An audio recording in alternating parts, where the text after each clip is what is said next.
When I got married, I didn't mention that I'd inherited 3 estates from my grandmother.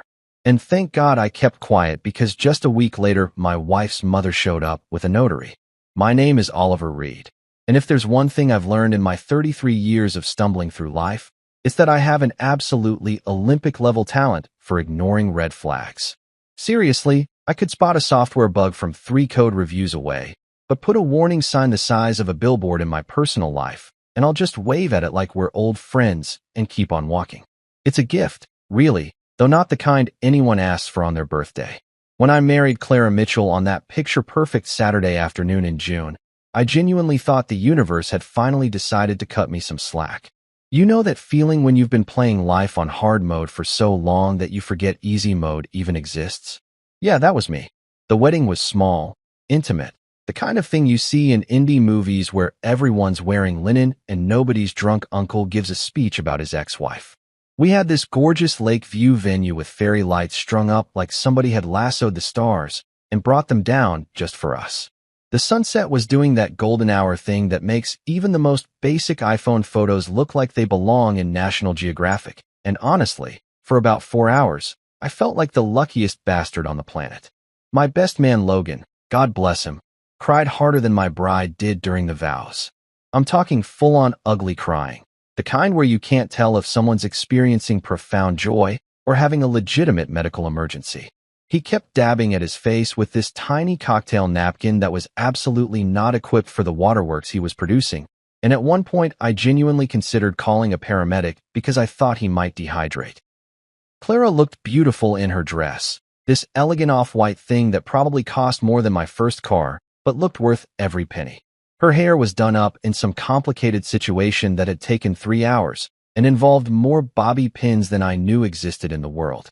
When she walked down that makeshift aisle, everyone gasped like they were supposed to, and I thought, yeah, okay, this is it. This is the good part of life everyone keeps talking about. Everyone clapped at all the right moments. People threw biodegradable rose petals because apparently regular rose petals are now considered environmentally irresponsible, which is news to me, but whatever makes everyone feel better about their carbon footprint. Strangers and friends alike kept coming up to us during the reception, glasses of champagne in hand, telling us we were the perfect couple and asking when we'd start popping out perfect babies to complete the perfect picture. Clara ate it up like she'd been starving for this kind of validation her whole life, and honestly, I almost believed it myself. Almost. There's always that little voice in the back of your head, though, isn't there? That tiny skeptical narrator who sounds suspiciously like your grandmother telling you not to count your chickens before they hatch. Or in this case, not to count your happily ever after before the honeymoon phase wears off. But here's the thing nobody knew. The detail I'd been sitting on like it was a live grenade with a faulty pin. While Clara was busy tossing her bouquet to a crowd of increasingly desperate single women who looked like they were about to start throwing elbows, I was busy guarding a secret that would have changed everything. 6 months before I even proposed, before I picked out a ring that cost me 2 months' salary like some outdated tradition demanded, my grandmother Evelyn passed away and left me 3 fully paid estates in downtown Seattle. Not condos, not apartments, estates. The kind of property that makes real estate agents start breathing heavily and talking in hushed, reverent tones. We're talking prime Belltown real estate with views that make tech executives weep and parking spaces that cost more than most people's cars. Now, I can already hear you asking the obvious question. Why the hell didn't I tell my fiancé/wife about a multi-million-dollar inheritance? Why did I stand there in my rented tuxedo, saying, I do, while simultaneously sitting on enough wealth to make our wedding look like a clearance sale at Target? Was I insane? Paranoid? Suffering from some weird psychological condition where you can't share good news without breaking out in hives? The answer is simpler and more complicated than you'd think, and it all comes back to Grandma Evelyn, because of course it does. About a year before she died, we were sitting on her back porch drinking iced tea that was about 60% sugar and 40% actual tea, watching the neighbors argue about whose turn it was to mow the shared grass area. Out of absolutely nowhere, she turned to me with those sharp gray eyes that had seen more decades than I'd seen years and said, Oliver, if you ever fall in love, and I mean really fall in love, not that puppy dog nonsense you felt for that girl in college who stole your laptop. You keep your bank account out of it. She said it like she was giving me directions to the grocery store, just casual life-changing advice dropped between sips of diabetes juice. I remember laughing it off at the time, thinking she was being dramatic, maybe a little paranoid from watching too many true crime documentaries on cable. But then she fixed me with that look, the one that meant she was about to drop some serious wisdom that I'd better write down, and she said, "I'm serious, boy. Money doesn't change people. It just reveals who they've been all along. You want to know who someone really is? Keep your wallet closed and watch what happens." And let me tell you something about Grandma Evelyn. This was a woman who had survived the tail end of the Depression, 2 actual wars, one of which she served in as a nurse. Thank you very much. 3 separate recessions that would have made grown men cry, and 1 absolutely legendary bridge club feud that resulted in a permanent schism in the local community center, and allegedly 1 attempted poisoning via suspiciously over-salted lemon bars. The woman had seen some stuff. She'd lived through historical events that were now chapters in textbooks. She'd buried a husband, raised a son, buried that son and his wife after their car accident, and then raised me from age 8 with nothing but grit, tough love, and an encyclopedic knowledge of compound interest. So when Evelyn Reed gave advice, I didn't just listen. I took notes, highlighted the important parts, and filed it away in the mental folder labeled stuff that will probably save my life someday. Her wisdom wasn't the kind you found in Instagram quote graphics or self-help books written by people whose biggest struggle was choosing between yachts. This was earned wisdom, the kind that came from actually living and paying attention and not being an idiot about the important stuff. That's why, when her lawyer, this ancient guy named Theodore who looked like he'd written the original Constitution, called me into his wood-paneled office that smelled like old books and expensive leather, and told me I'd inherited 3 luxury apartments, her suburban home, and an investment portfolio that made my eyes water, I nearly fainted right there on his Persian rug. I remember just sitting there, gripping the arms of this stupidly uncomfortable chair, whispering, "She was rich?" Like I'd just discovered my grandmother was actually a secret agent or a wizard or something equally impossible. Theodore looked at me over his half-moon glasses with something between pity and amusement and said, "Very. In that way fancy lawyers do when they're trying not to say you sweet, oblivious idiot. The thing is, Grandma Evelyn never acted rich. She clipped coupons. She bought store-brand cereal. She drove a 1998 Honda Civic that had more miles on it than a mid-tier spaceship and made sounds that could only be described as concerning. She wore the same 3 cardigans in rotation and thought spending more than $20 on dinner was getting fancy. I had no idea. None.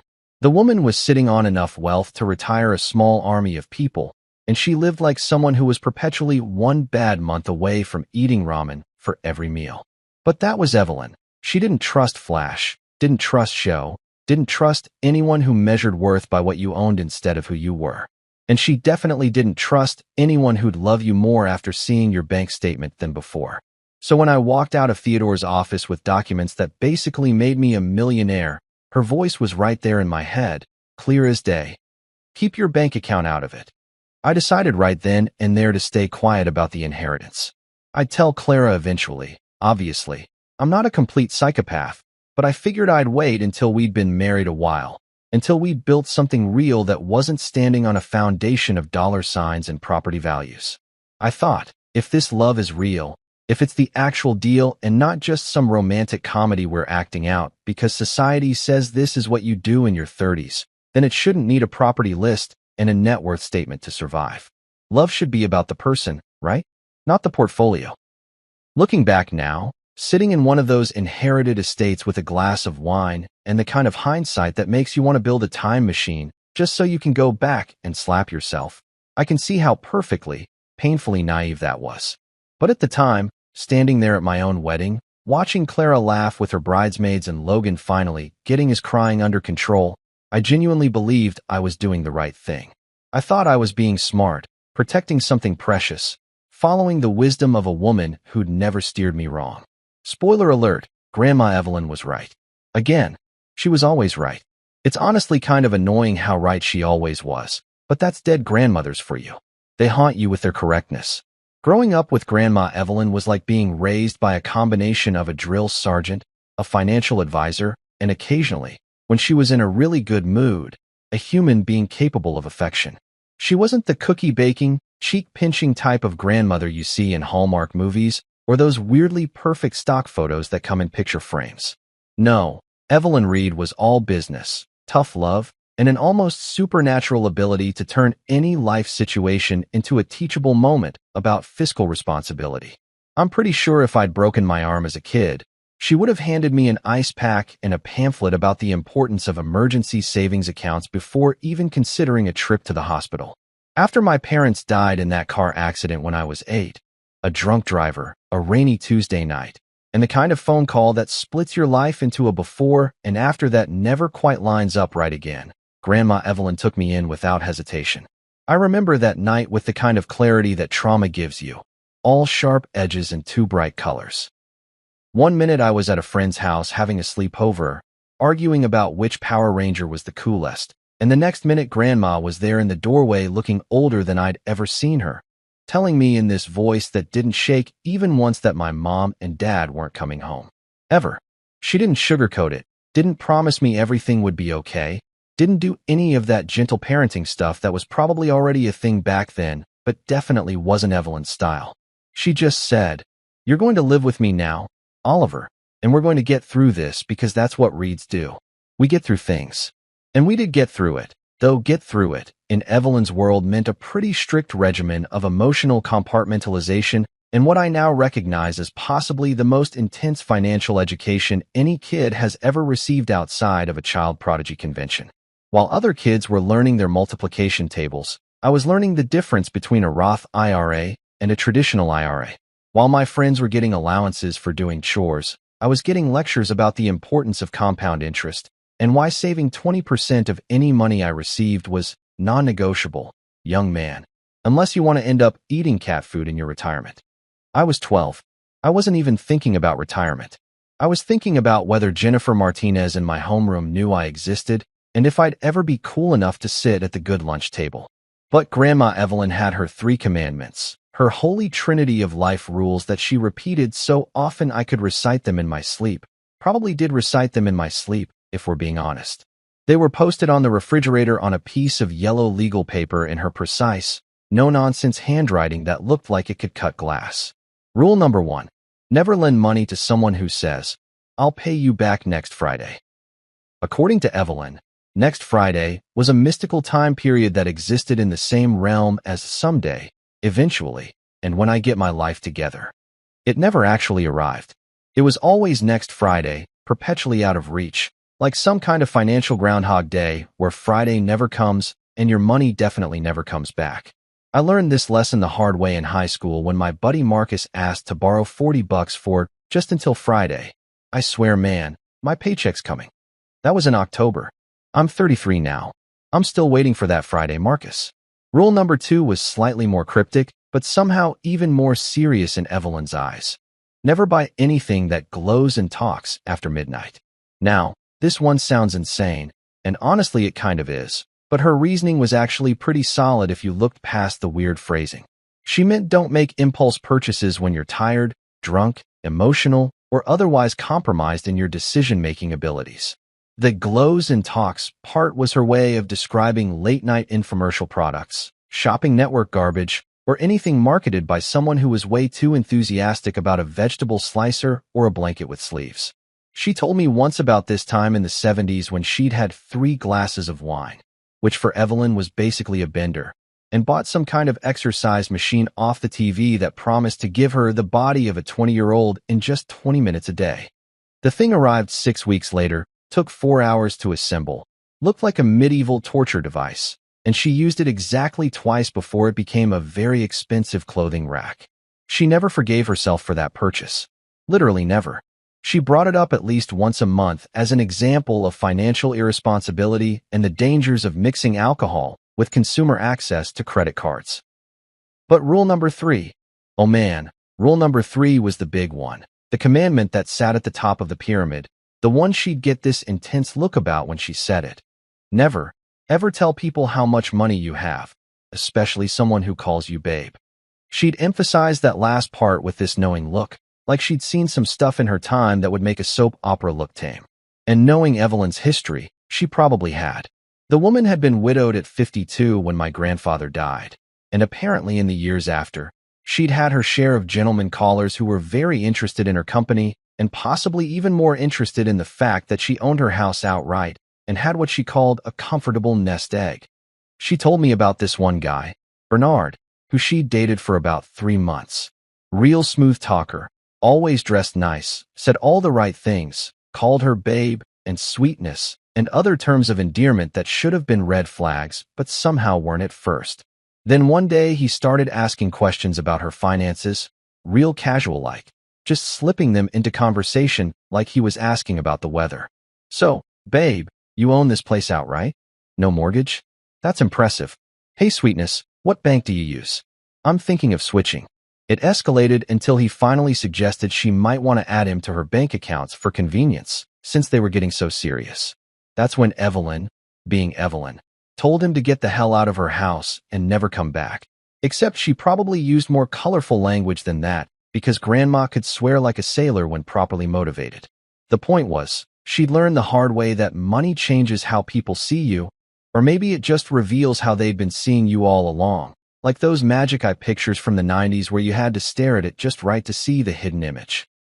And once people knew you had money, really had it, not just getting by comfortably money, but could retire tomorrow and buy a boat, money, they started treating you differently.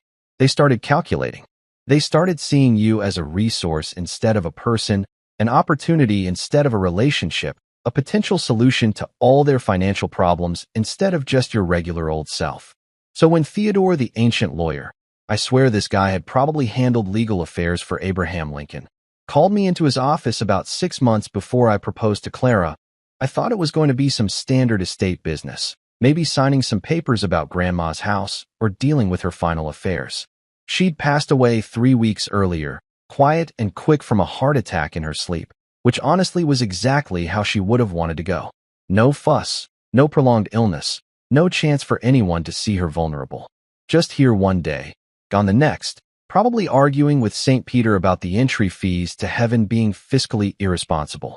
Theodore's office looked like it hadn't been redecorated since roughly the Civil War. Everything was dark wood and leather, with law books lining the walls that probably hadn't been opened since people still wrote with quill pens. He had me sit in this chair that was clearly designed to be uncomfortable on purpose, probably to keep clients from staying too long and running up billable hours.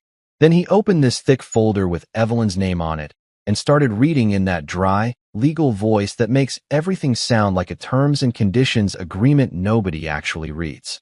"Mrs. Reed's estate consists of the following assets," he began, and then proceeded to list things that made my brain short-circuit like a laptop that just had an entire soda spilled on it. 3 luxury apartments in downtown Seattle, currently rented out and generating something called substantial monthly income. Her house in the suburbs where I'd grown up, fully paid off, probably worth $500,000 easy in the current market. And then, there was the investment portfolio. Stocks, bonds, mutual funds, retirement accounts. Apparently, while I was growing up thinking we were solidly middle class and clipping coupons was just what responsible people did, Grandma had been quietly building a financial empire that would make a hedge fund manager nod with respect.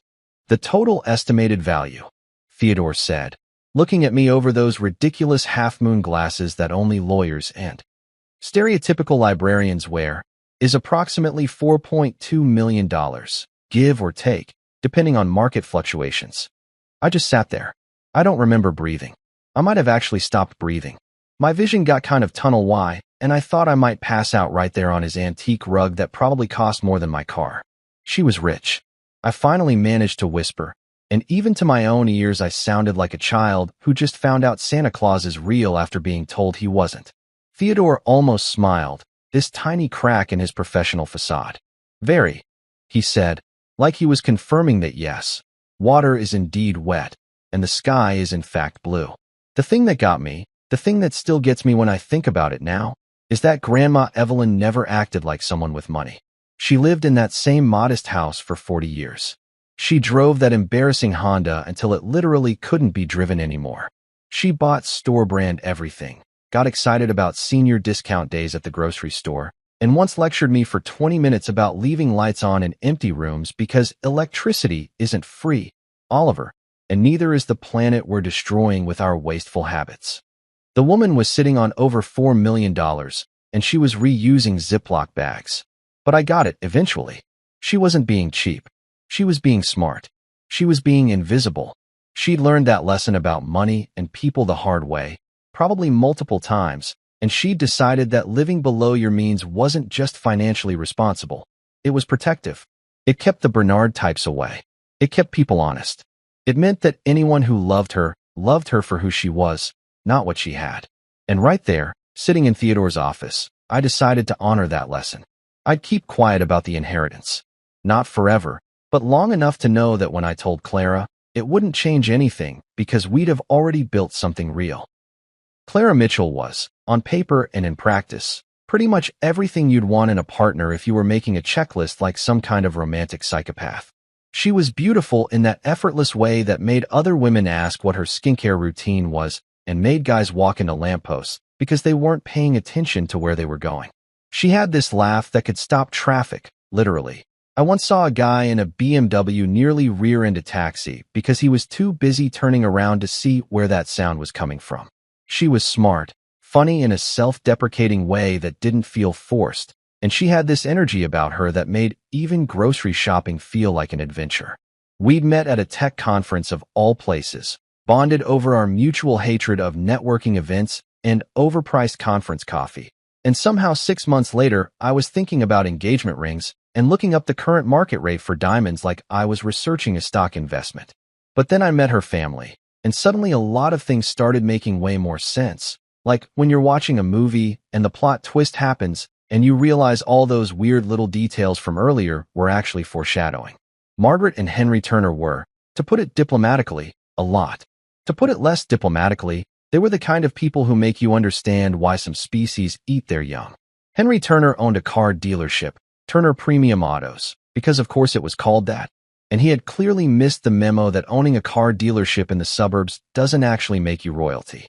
The man wore more cologne than a teenage boy going to his first dance, drove a different luxury car every week like he was test driving his own personality, and had this handshake that was way too firm, like he was trying to assert dominance through carpal tunnel syndrome.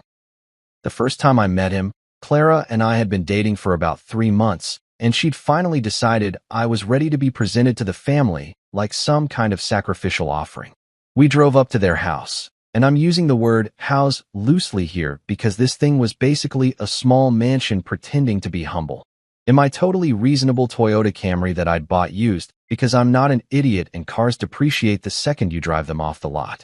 I parked next to Henry's current vehicle of choice, some kind of Mercedes that probably cost more than most people make in a year, and I already felt like I was losing a game I didn't know I was playing. Henry opened the door before we even knocked, like he'd been watching through the window, and immediately went for the power handshake while giving my Camry a look that suggested I'd arrived on a donkey. "So, Oliver," he said, still crushing my hand like we were in some kind of masculine grip strength competition. "What's your annual income, son? Not nice to meet you. Not welcome to our home. Not even how's the weather. Just straight to the financial interrogation." I hadn't even crossed the threshold. My foot was literally still on the welcome mat that probably cost more than my monthly rent. Clara made this embarrassed squeaking noise and said, "Dad, oh my God." But Henry just laughed this booming laugh like he'd made a hilarious joke, instead of committing a social faux pas that would make Emily Post rise from her grave to file a complaint. Margaret Turner appeared from somewhere deeper in the house, and I swear she materialized like a ghost in a Victorian novel, all flowing fabrics, and the kind of perfume that arrives 5 minutes before she does and lingers for an hour after she leaves. She was dripping in pearls, and I mean dripping, like someone had told her pearls were going out of style tomorrow, and she needed to wear her entire collection at once. She looked me up and down with the kind of assessment usually reserved for livestock auctions or job interviews at companies that definitely have HR violations waiting to happen, and then she smiled this smile that didn't quite reach her eyes and said, "Oh, you rent? That's..." And then she paused for what felt like 17 years before finishing with, "Adorable. Adorable." She called my living situation adorable, like I was a puppy who'd made a mess on the carpet but was too cute to stay mad at.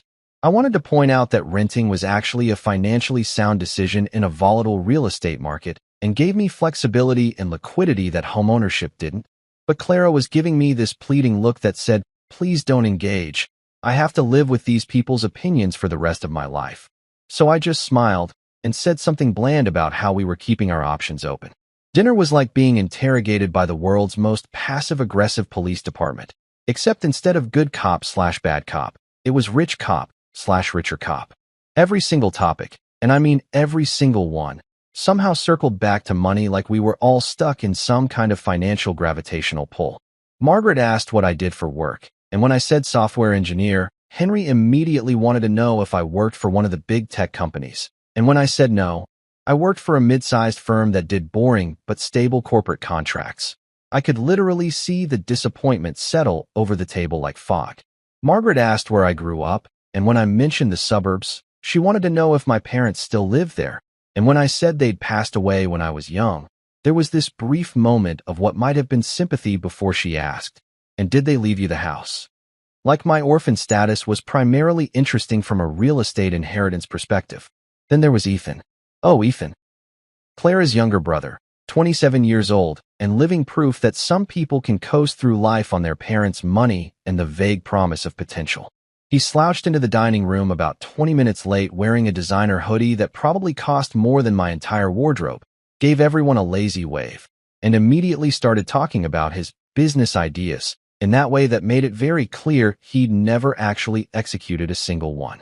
Throughout dinner, while Margaret and Henry were busy grilling me about my financial prospects like I was applying for a loan, Ethan kept interjecting with thoughts about cryptocurrency and how he was this close to launching a startup that would disrupt the industry, though he never specified which industry or what exactly he was disrupting or, any actual details that would suggest this was a real thing and not just something he said to justify living in his parents' basement and treating their credit cards like a public utility. The thing about entrepreneurship, Ethan said at one point, gesturing with his fork in a way that made me concerned for everyone's safety, is that it's about mindset. You have to think like a CEO even before you have a company. I nodded along because what else do you do in that situation? But internally, I was thinking that maybe step one of thinking like a CEO would be moving out of your parents' house and paying for your own phone bill. But what do I know? I'm just a guy with a regular job and a rental apartment that's apparently adorable. The Turner family motto, if they'd been honest enough to print it on a crest and hang it over their fireplace, would have been something like, if it doesn't sparkle, it doesn't matter, or maybe, net worth equals self-worth, or possibly just money in big gold letters. Every story Henry told somehow worked in how much something cost. Margaret couldn't mention a friend without including what their husband did for a living and where they vacationed. Even the food had price tags attached. This wine is from our private collection, $45 a bottle, and these truffles were flown in special. You know how expensive that is. I didn't know. I didn't want to know. I was starting to develop what I can only describe as financial anxiety by proxy, like I was absorbing their materialism through osmosis, and it was making me physically uncomfortable. At one point, Margaret leaned over and patted my hand in this way that was probably meant to be maternal, but felt more like a queen acknowledging a peasant. And she said, Oliver, it's so refreshing to meet someone so grounded. Clara has dated boys, men, who were all flash and no substance. You're very real. The way she said real made it sound like a polite substitute for poor, and I had to bite the inside of my cheek to keep from laughing or screaming or doing both at the same time. If she only knew. If any of them knew that I was sitting on enough real estate to make their precious house look like a starter home. But Grandma Evelyn's voice was right there in my head, clear as a bell. Never tell people how much money you have. The evening finally ended after what felt like 47 hours, but was probably only 3. Clara apologized the entire drive home, saying things like, they're not usually that intense, and I think they were just nervous meeting you, and other reassuring lies that we both knew weren't true. Her parents were exactly that intense. They were always that intense. This was their normal setting. They probably interrogated the mailman about his retirement portfolio and judged the grocery store cashier for not having dental insurance. I kissed Clara goodnight and told her it was fine, totally fine. All families are weird in their own way, and I could handle it. And I meant it, sort of. I could handle awkward family dinners and invasive questions, and the subtle implication that I wasn't quite good enough for their daughter. What I didn't realize yet, what I couldn't have known sitting in my car watching Clara walk into her apartment building, was that handling it and surviving it were two very different things. The Turners weren't just socially awkward rich people with boundary issues. They were calculators dressed in designer clothes, and I had just been sized up, assessed, and apparently found wanting. The scary part wasn't that they cared about money. Lots of people care about money. The scary part was that they seemed to care about money more than they cared about anything else, including possibly their own daughter's happiness. And that, as I would learn in increasingly uncomfortable detail, was a problem that couldn't be solved with good intentions and patience. When Clara and I got engaged, I proposed at this little Italian restaurant where we'd had our first date. Very traditional, very safe. The kind of proposal that wouldn't make it onto any viral YouTube compilations, but also wouldn't end up on a worst proposals ever Reddit thread. I thought the hard part was over. I'd picked out a ring that cost enough to make my bank account weep, but not so much that I'd need to take out a loan. I'd done the whole down on one knee thing without falling over or dropping the ring down a sewer grate, or any of the other catastrophic scenarios I'd anxiety spiraled about for weeks. Clara said yes. People at nearby tables applauded like they'd been waiting for this moment their entire lives. The waiter brought us complimentary champagne that was probably just their house wine with bubbles, but tasted like victory. Everything was perfect, or at least as perfect as real life gets, which is to say slightly imperfect, but in manageable ways. Then Margaret Turner found out we were engaged, and suddenly I understood what people meant when they said, all hell broke loose. I swear to God, the woman must have had some kind of engagement alert system installed, because Clara barely had time to post the obligatory ring photo on Instagram before her mother was calling with what she described as ideas, but what were actually detailed military-style plans for a wedding that would have made royal families say maybe tone it down a bit. Margaret had apparently been planning her daughter's wedding since Clara was approximately 5 years old, which is either really sweet or deeply concerning depending on how you look at it, and she had binders. Multiple binders. Color-coded binders. Binders that probably had binders. I wanted a quiet ceremony with close friends and family. The kind of wedding where you actually remember people's names and can have real conversations instead of just doing a receiving line for 4 hours while your face hurts from fake smiling at your third cousin twice removed. Clara, to her credit, seemed to want something similar. She'd always been more low-key than her family, which was probably a survival mechanism developed over years of living with people who thought, understated, was a dirty word. But Margaret had other plans. Big plans. Elaborate plans. Plans that required a production budget that could have funded a small independent film. I'm thinking we do it at the country club, Margaret announced during what was supposed to be a casual brunch to discuss options, but was actually a presentation she'd probably rehearsed in the mirror. She had a slideshow. An actual slideshow on her iPad with photos of previous weddings held at their country club, which apparently had a special events coordinator and a wedding package that started at a price that made me choke on my overpriced Eggs Benedict. We can easily accommodate 300 guests, and the grounds are perfect for photos. I'm seeing white roses, lots of white roses, maybe some orchids flown in from 300 people. I interrupted, probably more forcefully than I should have. I don't even know 300 people. I'm not sure I've met 300 people in my entire life if we're not counting, like, cashiers and people on the subway. Margaret waved this away like I'd made a joke. Oh, Oliver, don't be silly. Between our family friends, business associates, my book club, Henry's golf buddies, the people from our church, our neighbors, it adds up quickly. You'd be surprised. I'm already surprised, I muttered, but she was already moving on to the next slide, which showed something that looked less like a wedding decoration and more like someone had bedazzled an entire building. She wanted a drone show. An actual drone show with coordinated lights spelling out our names in the sky, because apparently fireworks were too pedestrian and she'd seen something similar at a wedding in the Hamptons, and everyone was talking about it for months. Clara shot me a look across the table that was half apologetic, half pleading, and I realized we were entering negotiation territory. This wasn't going to be a simple, thanks for the input, Margaret, but we've got this handled situation. This was going to require diplomatic skills I definitely didn't possess and patience I wasn't sure I had. Over the next several weeks, Wedding planning became less like planning a celebration of love and more like preparing for some kind of elaborate corporate merger where both parties were trying to maintain control while pretending to compromise. Margaret wanted a swan fountain. I still don't know what a swan fountain is or why anyone would want one, but apparently they're a thing at fancy weddings, and she'd already contacted a company that specialized in aquatic bird centerpieces. I vetoed the swan fountain.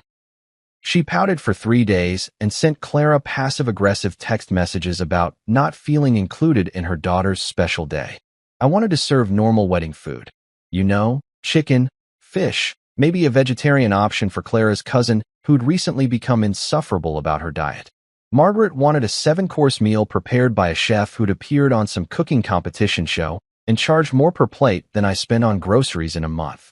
People will judge you based on the food, Margaret insisted during one particularly tense planning session that took place in her living room, which was decorated like a museum had exploded and nobody had cleaned it up yet. A wedding is a reflection of the couple. You want people to remember this day. I want people to remember we got married, I said, trying to keep my voice level. Not that they got a Michelin star dining experience. We're not running a restaurant, Margaret. We're taking vows. She looked at me like I'd just suggested we get married at a McDonald's drive-thru. Oliver, dear, you clearly don't understand how these things work. And you know what? She was right. I didn't understand how these things worked in her world, where the price tag was more important than the actual event, where appearances mattered more than actual happiness, where you measured success by how jealous you made other people instead of how much joy you felt. But I was learning. Oh boy, was I learning. The violin player from Italy was Margaret's hill to die on, apparently. She'd somehow gotten it into her head that having an internationally recognized violinist perform during the ceremony would be sophisticated and memorable and worth the absolutely insane amount of money she was quoting.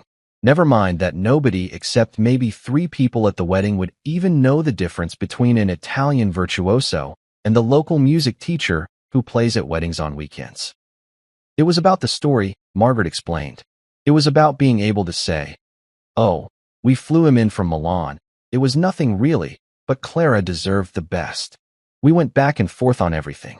The flowers. Margaret wanted rare imported blooms. I suggested we could achieve the same effect with local flowers that didn't require their own passport. The invitations. She wanted hand calligraph cards on paper, so thick you could use them as body armor. I suggested maybe we could just do nice printed ones that didn't cost more than some people's car payments. The photographer. She had already contacted someone who apparently shot celebrity weddings and charged accordingly. I'd found a perfectly good local photographer whose portfolio was beautiful and who didn't require a payment plan. Every single decision became a battle, and poor Clara was caught in the middle, trying to keep everyone happy and slowly realizing that keeping everyone happy was literally impossible when the two sides had completely different definitions of what happy even meant. I watched her get more stressed as the weeks went on, saw the joy of being engaged slowly drain out of her under the weight of her mother's expectations and her own inability to say no to the woman who'd raised her. Finally, after about 6 weeks of this nightmare that wedding planning had become, we reached what could generously be called a compromise and what I would call a mutual exhaustion agreement. We'd do the lake venue. Beautiful, smaller capacity, naturally gorgeous without requiring $40,000 in decorations. Margaret could have her fancy catering, but we'd scale it back to a reasonable menu that wouldn't require guests to attend a pre-wedding seminar on which fork to use. No swan fountain, but she could pick the flowers. No drone show, but we'd have nice string lights that would photograph well and wouldn't require filing flight plans with the FAA. The only reason we settled on the lake venue with those specific terms was because, and this is the kicker, Margaret couldn't find matching swans on short notice. That's literally the only reason. Not because she realized she was being ridiculous. Not because she had a moment of self-awareness about trying to turn her daughter's wedding into a competitive sport. But because the Swan Fountain Company was apparently booked solid and couldn't guarantee a breeding pair of white swans that were aesthetically consistent for our date. I'm not making this up. This is a real thing that happened in my real life. The wedding day itself, when it finally arrived after months of planning that had aged me approximately 7 years, was actually beautiful. The lake venue was perfect, the weather cooperated, and for a few hours, I forgot about all the stress and drama and just focused on the fact that I was marrying someone I loved. But then Henry gave his father of the bride speech, and I was reminded very quickly that I hadn't married just Clara. I'd married into a family that viewed everything, including marriage, as some kind of financial transaction. "Welcome to the Turner family, Oliver," Henry said, raising his champagne glass while at least 200 people watched and waited for the heartwarming moment that traditionally comes during these speeches.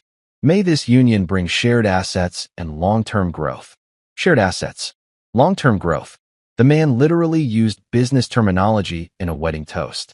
People laughed because they thought he was joking, being clever, making some kind of dad joke about his daughter getting married.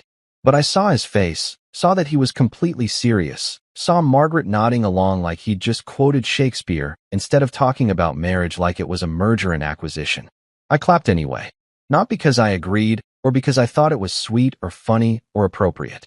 I clapped because I was genuinely afraid that if I didn't, Henry might pull out an actual contract and ask me to sign something right there at the reception, possibly in front of all those witnesses to make it legally binding.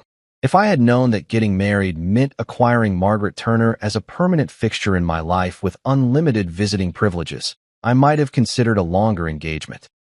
Or possibly witness protection. The honeymoon was great. We went to Costa Rica, stayed in a little eco-lodge where the Wi-Fi barely worked and Margaret's phone calls couldn't reach us through the combination of spotty cell service and me accidentally letting Clara's phone die and forgetting the charger in a different part of the resort. For one glorious week, it was just us, some monkeys, a lot of tropical drinks, and zero conversations about real estate investments or the importance of building equity. But then we came home to our modest 2-bedroom apartment in a perfectly nice neighborhood that had the audacity to not be a mansion, and Margaret descended upon us like a well-dressed locust with opinions about our interior decorating choices. I'm talking about exactly 1 week after we got back. 7 days. We'd barely unpacked our suitcases, hadn't even finished the leftover wedding cake Clara's mom had insisted we take home, and that was now taking up half our freezer. I was still finding sand in places sand had no business being, and there was Margaret, standing at our door with a smile that didn't reach her eyes and her arms full of stuff we definitely didn't ask for. "I was just in the neighborhood," she said, which was a lie because we lived 25 minutes from her house, and there was literally nothing in our neighborhood she'd have any reason to visit unless she'd suddenly developed a passionate interest in the slightly sketchy convenience store on the corner or the laundromat that always smelled like someone was boiling sadness. "I thought I'd pop by and see how the lovebirds are nesting." She said this like it was adorable and not deeply invasive, like she was narrating a nature documentary about our lives without our permission. She pushed past me before I could even properly register that this was happening, already doing that thing where she looked around our apartment with an expression that somehow combined concern, pity, and barely concealed judgment. Our apartment was fine. It was clean, relatively organized for 2 people who'd just gotten back from vacation, decorated in what I'd call functional adult style, which is to say we had furniture that matched well enough and art on the walls that came from actual stores, and not just random posters we'd tacked up with pushpins. But watching Margaret's face, you'd think we were living in a cardboard box under an overpass. "Oh," she said, and that one word contained volumes of disappointment. "This is cozy." Cozy. The kiss of death when it comes to real estate descriptions. Cozy means small. Cozy means your mother-in-law thinks you're living in a shoebox. Cozy means she's about to have opinions about your life choices, and those opinions are going to be delivered with surgical precision wrapped in fake concern. She set down the bag she'd brought. Expensive scented candles from some boutique store where candles cost more than groceries. A throw blanket that was probably cashmere or made from the wool of some rare Himalayan goat, and a set of wine glasses that looked like they required their own insurance policy. "Just a few things to help make this place feel more like a home," she said sweetly, which translated to "your current belongings are inadequate, and I'm here to fix that." Clara came out of the bedroom, saw her mother standing in our living room, and I watched this complex series of emotions cross her face: surprise, resignation, slight panic, and what I'm pretty sure was the look of someone who'd just realized this was going to be her life now. "Mom, I didn't know you were coming over." "It's fine, I won't stay long," Margaret said, which was also a lie because she proceeded to stay for 2.5 hours. She immediately launched into what I can only describe as a performance review of our living situation. She commented on everything. The furniture was charming, but we should really think about upgrading to something more substantial. The kitchen was adequate, but so small. How did we manage to cook in there? The view was nice enough, but wouldn't we prefer something with more natural light? Maybe a balcony, something with a bit more presence? And then came the line that made my eye twitch involuntarily.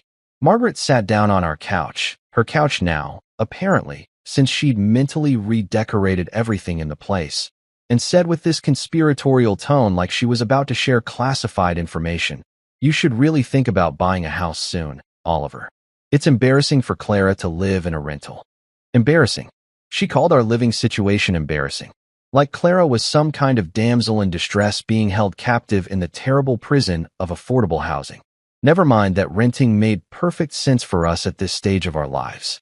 Never mind that we had flexibility, weren't tied down to a mortgage, didn't have to worry about property taxes or fixing the water heater when it inevitably broke. Never mind that homeownership is a huge financial commitment that shouldn't be rushed into just because your mother-in-law thinks renting is somehow shameful. None of that mattered to Margaret. What mattered was appearances, and apparently, we were failing at those. "We're happy here," I said, trying to keep my voice even and polite, channeling every ounce of patience I'd learned from dealing with difficult clients who wanted me to completely rebuild their website but didn't want to pay for it. "We're saving up and looking at our options." Margaret made this little humming noise that was somehow both dismissive and condescending. "Of course, dear. I'm sure you're doing your best." Doing my best. Like I was a child who tried really hard on a math test but still failed. It's just that Clara is used to a certain standard of living, you know. Growing up in our home, she had space, privacy, nice things. I just want to make sure she's not sacrificing too much. The implication hung in the air like a bad smell. Clara was sacrificing by being with me. Clara was suffering in our perfectly nice apartment because I wasn't providing the lifestyle her mother thought she deserved. Never mind that Clara had never once complained, had actually said multiple times that she loved our place because it was ours and we'd built it together. Margaret had decided that her daughter was a victim of my financial inadequacy, and she was here to make sure I knew it. This became a pattern. Margaret started popping by with alarming frequency, each visit bringing more unsolicited gifts and even more unsolicited opinions. She brought kitchen gadgets we didn't need and commented on how small our kitchen was. She brought decorative pillows and mentioned how much more elegant they'd look in a larger living space. She brought actual paint swatches one time and suggested colors that would open up the space, which is decorator speak for, "Your walls are wrong, and I'm judging you." But the worst part wasn't the visits themselves. It was the interrogation that accompanied each one. Margaret had somehow decided that her mission in life was to conduct a complete audit of my financial situation, and she approached this task with the dedication of an IRS agent who'd just discovered a promising tax fraud case. The questions started casual enough, slipped into conversation like she was just making small talk, but they got progressively more invasive with each visit. "So, Oliver, how's work going? Are you up for any promotions soon?" Translation: Are you making more money yet? Have you thought about looking into investment opportunities? Henry and I have some real estate ventures that have done very well. Translation: Let me see your portfolio. What kind of retirement planning do you have? It's never too early to think about the future. Translation: Show me your 401k statement. Did your parents leave you anything when they passed? Any property or savings? And there it was. The question she'd been building up to, delivered with fake sympathy about my orphan status, but really just fishing for information about potential inheritance. I deflected, said something vague about how my grandmother had taken care of me and I was doing fine. Thanks for asking. But I could see the wheels turning in Margaret's head, calculating, assessing, trying to figure out if I had hidden assets she didn't know about. Each visit came with this side serving of financial interrogation disguised as motherly concern. She'd bring Clara fancy coffee from that overpriced place downtown, and then casually ask about our savings account. She'd compliment my shirt and then mention how Henry's tailor could probably help me build a more professional wardrobe if money was tight. Which, for the record, it wasn't. I just preferred not to spend $300 on a button-up shirt when I could get a perfectly good one for $30. She'd admire our car. Well, my car, since Clara drove a newer model that her parents had bought her for her birthday, because of course they had, and then launch into a speech about the importance of reliable transportation and had we thought about upgrading to something more suitable for a married couple. Maybe something that said successful professional instead of college student who got lucky. I started to dread the sound of our doorbell. Every time it rang, I'd tense up, wondering if it was Margaret with another care package full of expensive things and expensive judgment. Clara would get this apologetic look on her face and mouth, "I'm sorry," before going to answer the door, and I'd brace myself for another 2 hours of passive-aggressive commentary about our life choices. The really insidious part was how Margaret framed everything as concern. She wasn't being nosy, she was being caring. She wasn't being invasive, she was being involved. She wasn't judging us, she was just looking out for her daughter's best interests. It was gaslighting wrapped in Chanel perfume and delivered with a smile that could cut glass. And the worst part was that Clara couldn't see it. Or maybe she could, but had been conditioned her whole life to accept this as normal maternal behavior. "She means well," Clara would say after Margaret finally left, usually after dropping some comment about how we should really consider buying property before we were too old to get a good mortgage rate. "She just wants us to be happy." But I was starting to realize that Margaret's definition of happy was actually wealthy and willing to share financial information freely. And my alarm bells, the ones Grandma Evelyn had installed in my brain years ago, were playing a full symphony now. Something was off. Way off. This wasn't normal mother-in-law behavior. This was reconnaissance. Margaret was gathering intelligence, and I had no idea what she planned to do with it, but every instinct I had was screaming that it wasn't going to be good. The phone call came on a Tuesday evening while I was making dinner, doing that thing where you're cooking pasta and simultaneously trying to respond to work emails on your phone like some kind of dysfunctional multitasking circus act. I saw the name, Hayes Property Management, pop up on my screen and nearly dropped my phone into the boiling water because Mr. Hayes never called me. Our arrangement was simple and beautifully hands-off.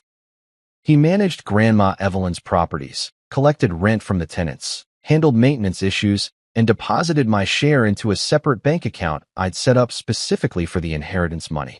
Once a quarter, he'd send a detailed report via email, and that was it. No calls, no drama, no reason for him to ever contact me directly unless something had gone catastrophically wrong.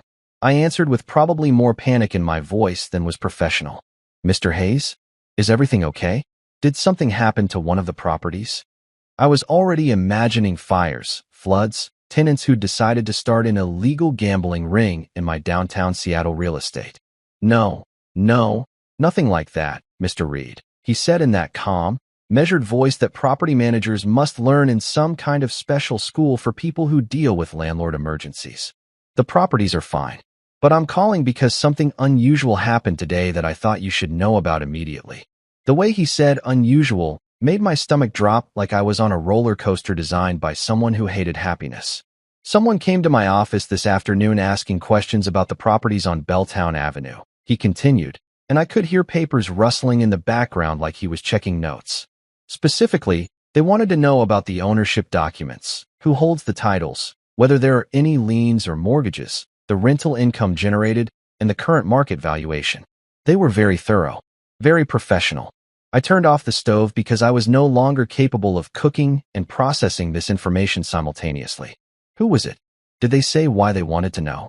They presented credentials identifying themselves as a private investigator, Mr. Hayes said, and those 4 words, private investigator, hit me like a freight train made of red flags and bad decisions. They claimed they were doing background research for a financial planning client, said it was routine asset verification. I, of course, told them that I couldn't disclose any information about property ownership without written authorization from the owner, which would be you. They weren't happy about it, but they left. I documented everything, took down their information. Their card said Precision Research Services. I stood there in my kitchen, phone pressed to my ear, watching my pasta water slowly stop boiling, and felt this cold realization settle over me like someone had dumped ice water down my shirt. There was no way this was a coincidence. Nobody randomly investigates someone's property holdings. Nobody hires a private investigator to look into a regular software engineer who drives a used Toyota and lives in a rental apartment unless they have a very specific reason to believe there's something worth investigating. Mr. Hayes, I said slowly, trying to keep my voice steady even though my brain was spiraling through about 15 different worst-case scenarios. Thank you for not telling them anything. Seriously, can you send me everything you have on this person? The card, any notes from the conversation, anything they said? Already scanned and in your email, sir. I sent it before I called. God bless Mr. Hayes and his efficient, paranoid professionalism. Should I be concerned about this? Do you want me to increase security protocols or alert the tenants? No, nothing like that. Just, if anyone else comes asking questions, don't tell them anything and let me know immediately. We said our goodbyes and I hung up, standing there in my kitchen with burnt pasta and a growing sense of dread that felt like it was physically sitting on my chest. I didn't need Sherlock Holmes to figure out who was behind this. Margaret's increasingly invasive questions about my finances, her comments about wanting to make sure Clara married someone financially stable, the way she'd specifically asked about what my parents had left me. It all clicked into place with the kind of clarity that makes you feel stupid for not seeing it sooner. They'd hired someone to investigate me. My own in-laws had literally hired a spy to dig into my financial life because apparently asking invasive questions at dinner wasn't thorough enough. The next day, I caught Clara in my home office, the second bedroom we'd converted into a workspace, supposedly looking for stamps. Stamps. In my office, where I keep financial documents and absolutely zero stamps, because who the hell uses stamps anymore except for wedding invitations and angry letters to politicians?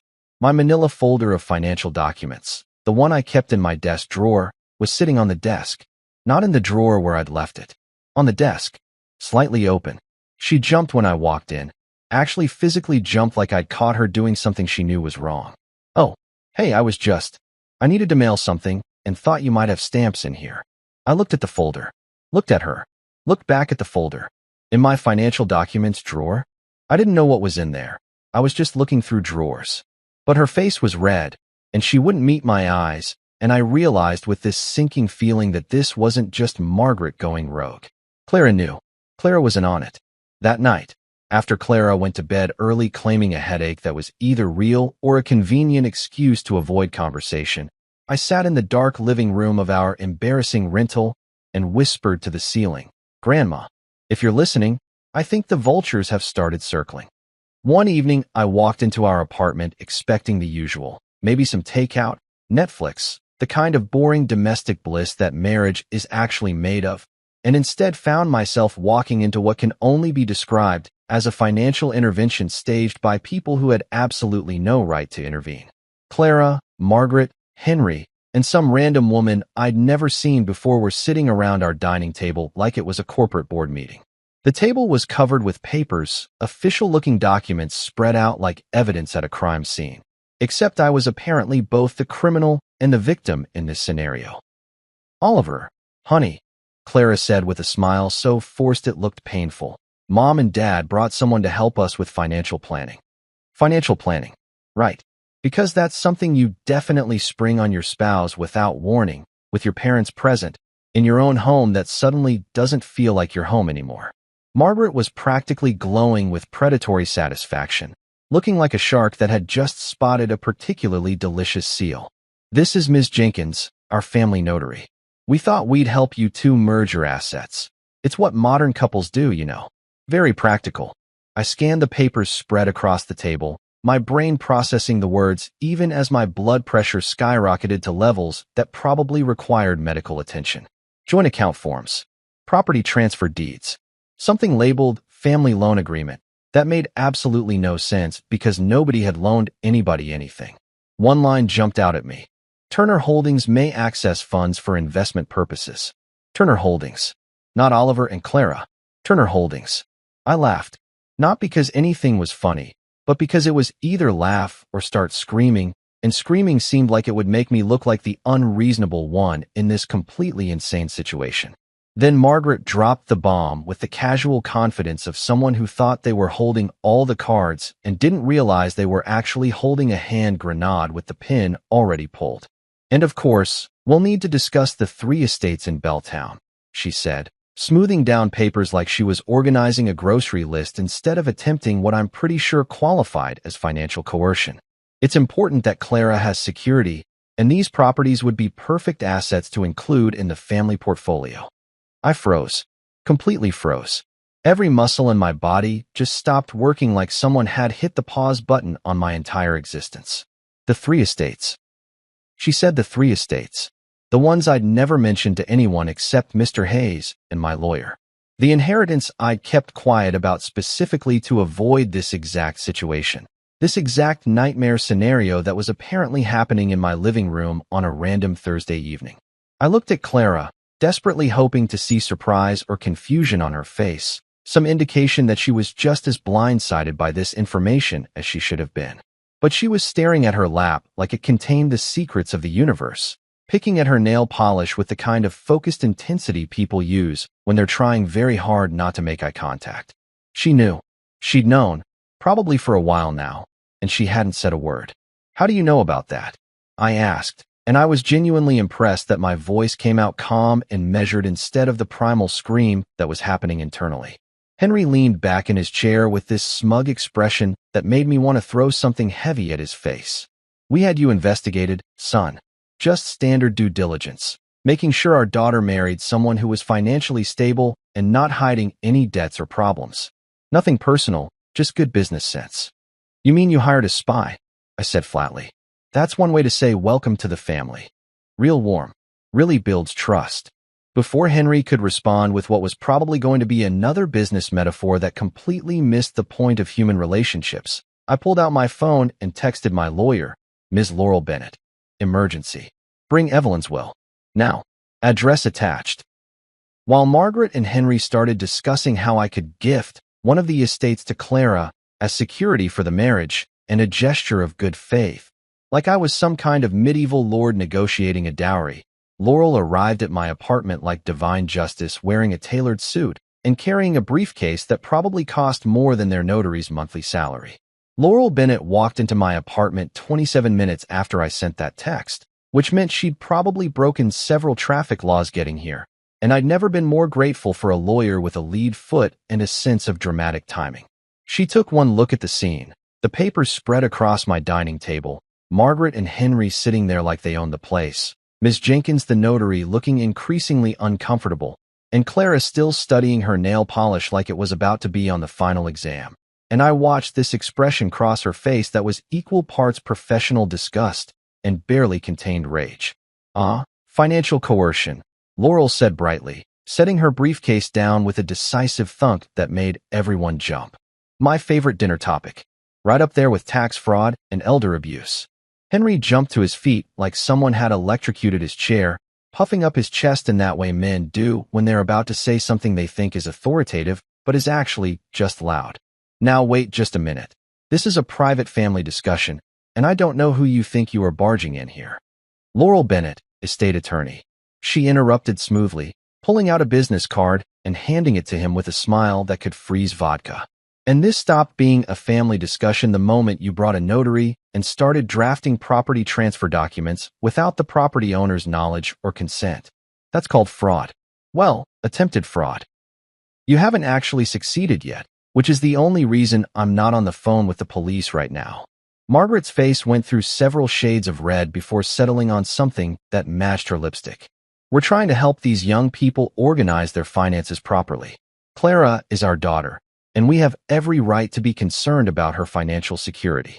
Concerned is calling and offering advice," Laurel said, opening her briefcase and pulling out a thick folder that I recognized as Grandma Evelyn's will and estate documents. "This is predatory.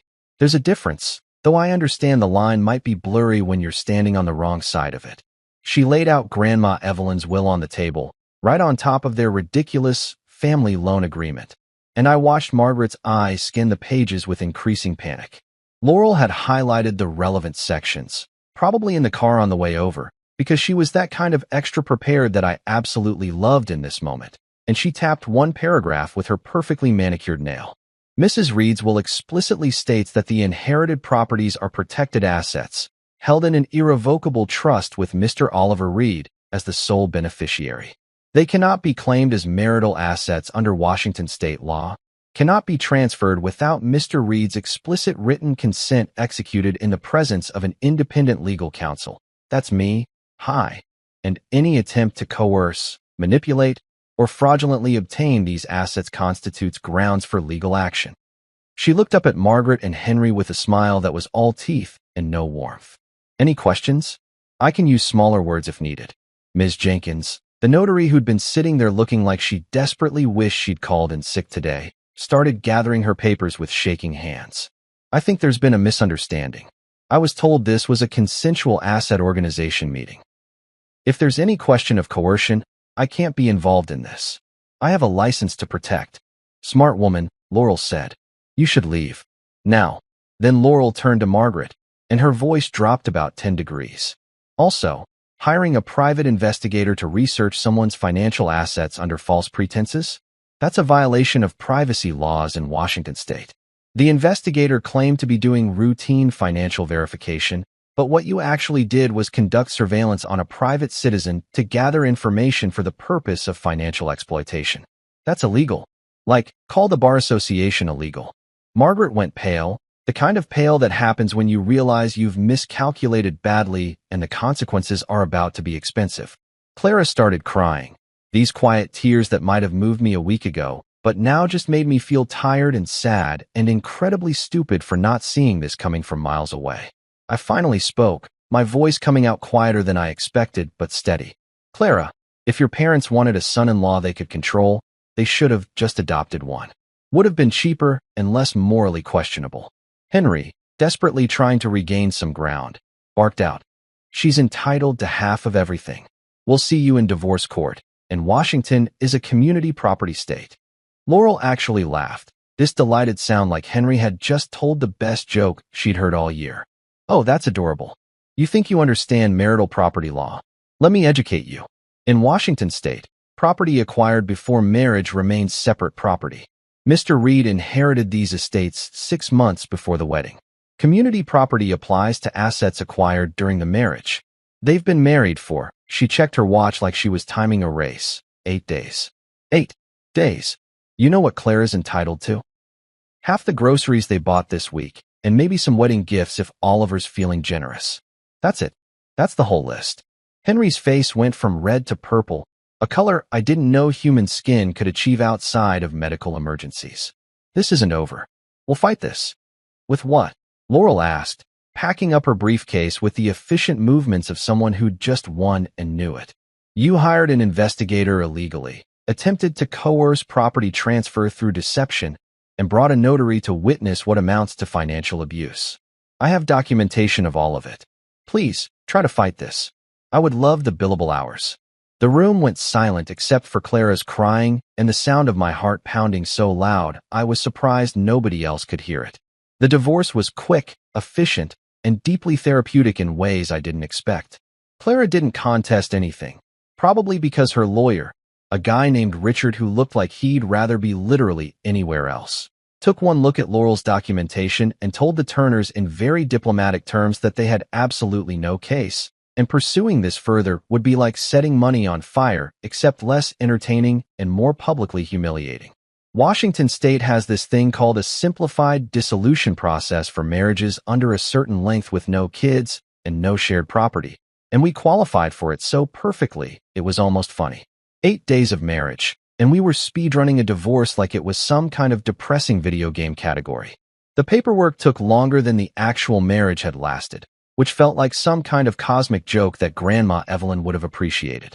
I signed documents in Laurel's office while she made dry comments about how this was technically the fastest client turnaround she'd ever had, and maybe she should start specializing in buyer's remorse matrimonial dissolution.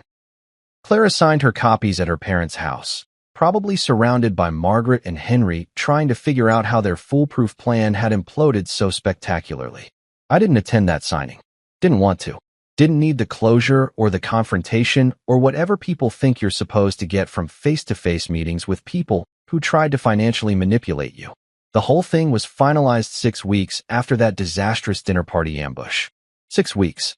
I'd dated people longer than my marriage lasted, which was either hilarious or depressing depending on what time of day you asked me and how much coffee I'd had.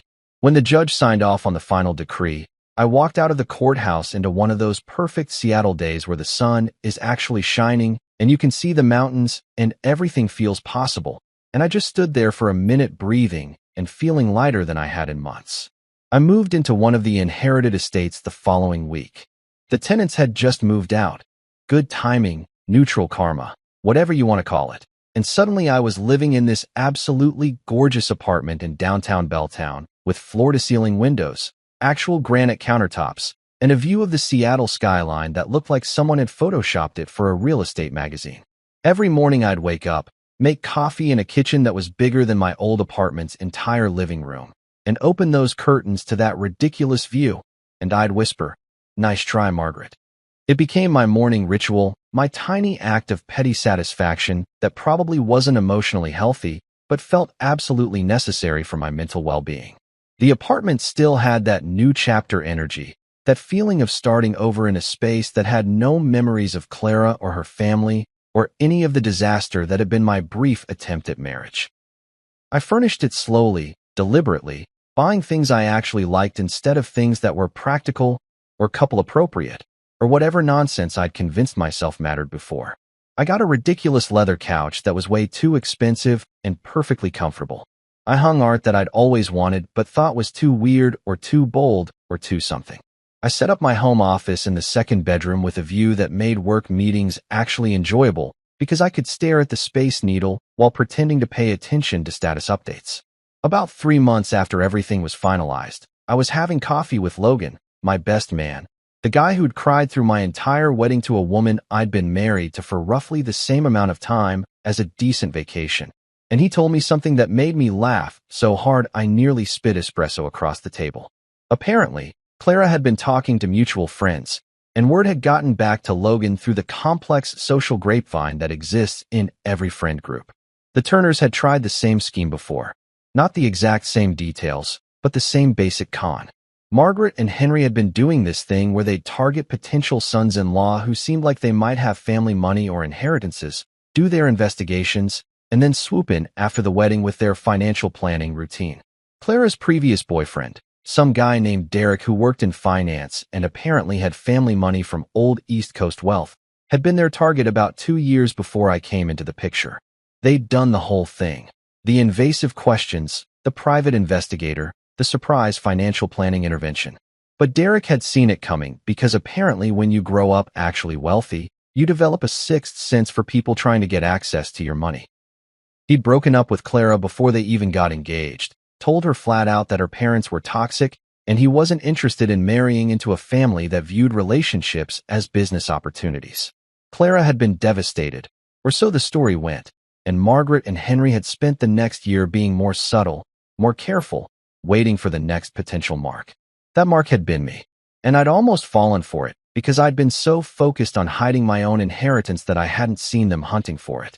The irony was so thick you could have served it as dessert.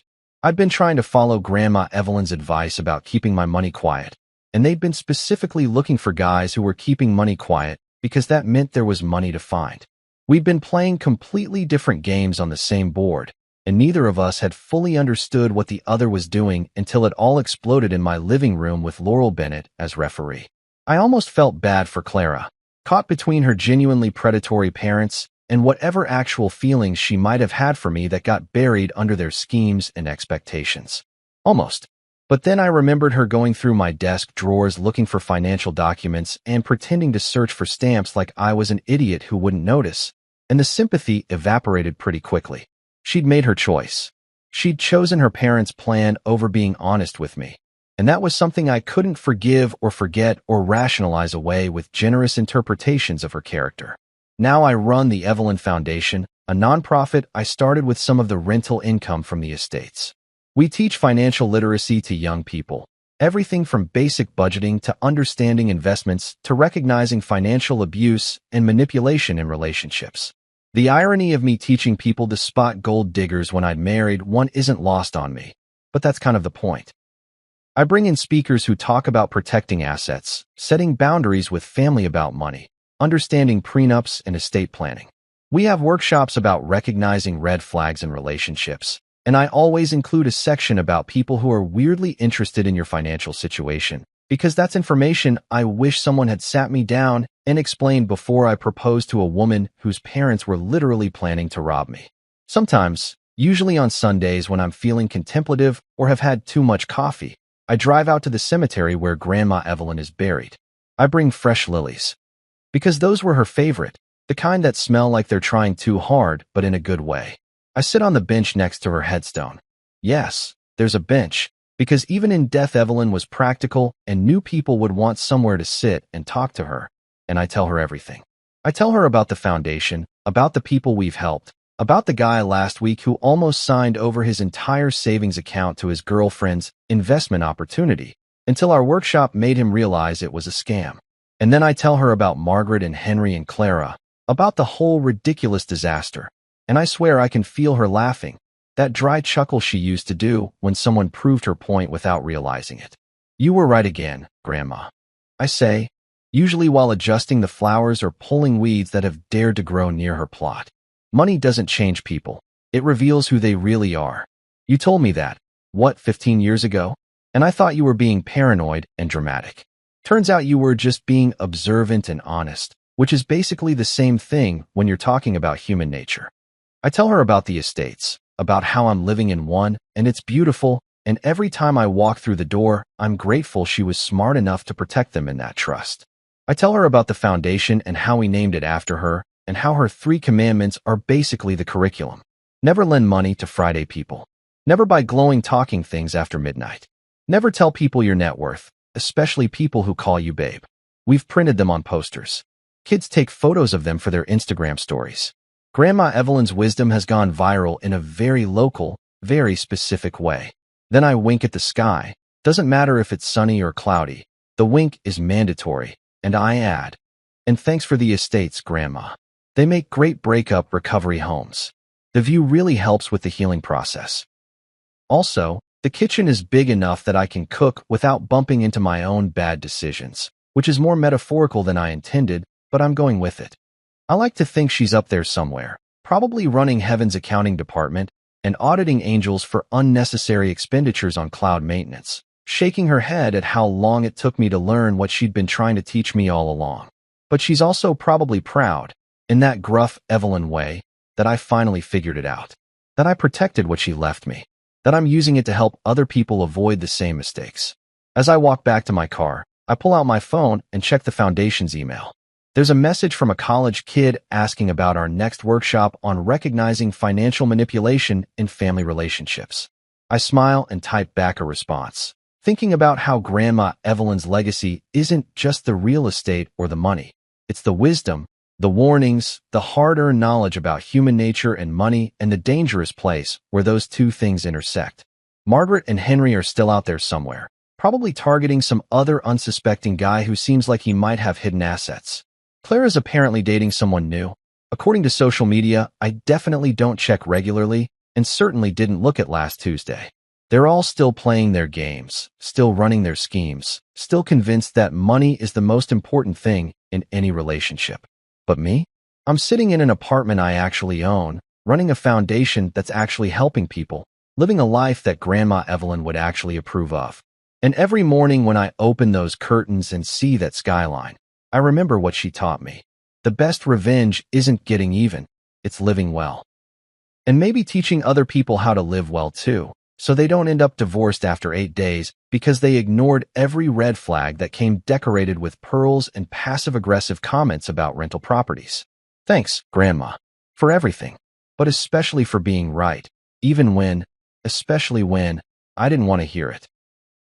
On our anniversary, my wife threw my gift in the trash. I don't want handmade junk. My daughter laughed. You can't compete with Mom's new boyfriend, Dad. I didn't argue. I just took it out of the trash. The next day, she saw it in a gallery window with a $150,000 price tag. So here's the thing about anniversaries. They're supposed to be this magical celebration of love, commitment, and all that Hallmark card nonsense that makes you believe in happily ever after, right? Well, let me tell you about my 10th anniversary, which turned out to be less fairy tale ending and more public execution with appetizers. Picture this scene. Candles flickering on our dining room table like they're trying to set the mood for romance. Some smooth jazz playing in the background that I'd carefully curated from a Spotify playlist called Romantic Dinner Vibes. And me, your friendly neighborhood, sentimental husband who still believes in grand gestures, standing there like an idiot with the biggest, proudest smile plastered across my face. In my hands, a gift I'd spent 4 months building in my workshop, pouring my heart, soul, and what remained of my sanity into every single detail. This wasn't just any gift, folks. This was a custom walnut sculpture box, sleek as hell, symbolic as a Renaissance painting, carved with our initials intertwined in this beautiful Celtic knot pattern that took me weeks to get right.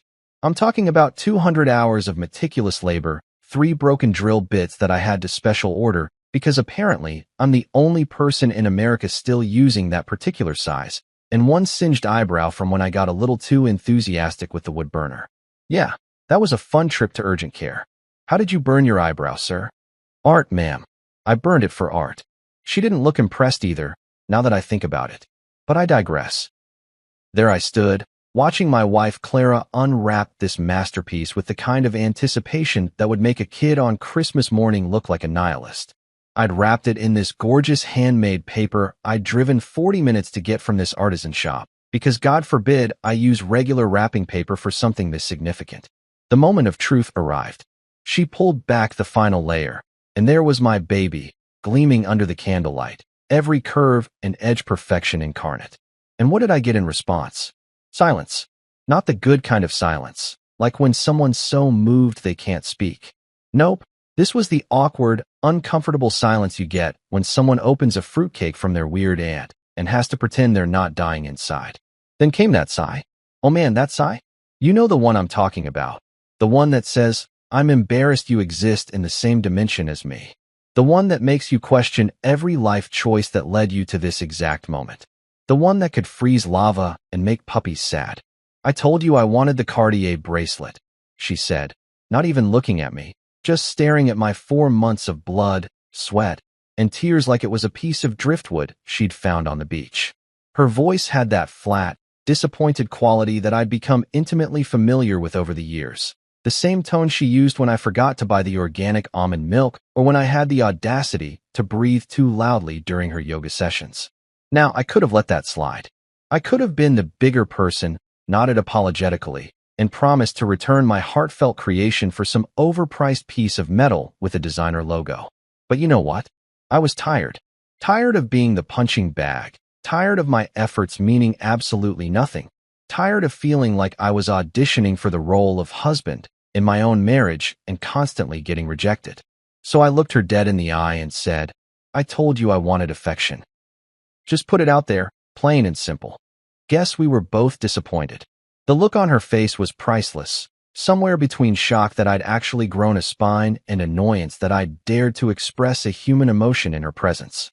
But before this beautiful moment of marital tension could fully develop into the argument it deserved to become, something even better happened.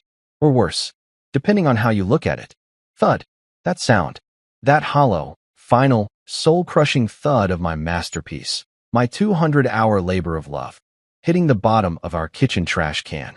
Right there, next to last night's takeout containers and coffee grounds. Clara just stood up, walked over to the trash, and dumped it like she was disposing of junk mail.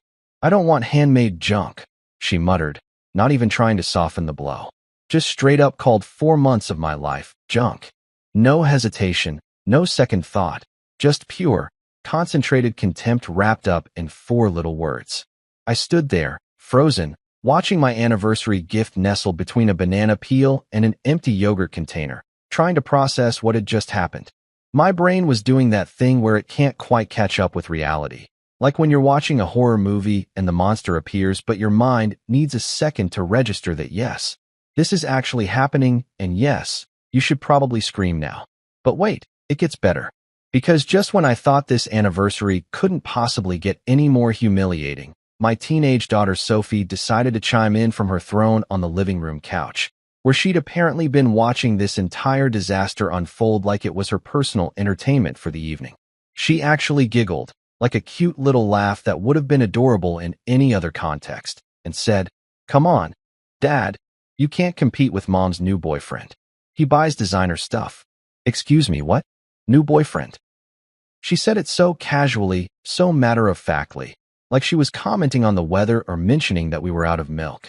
My 15-year-old daughter just confirmed that my wife had a boyfriend, new boyfriend, implying there had been others, and she did it with the same energy as someone ordering a pizza.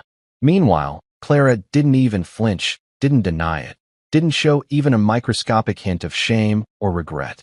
She just picked up her phone and started scrolling like Sophie had mentioned what she ate for lunch. Ah yes, family bonding. Nothing quite warms the heart like being roasted in perfect stereo by the two people who are supposed to love you most in this world.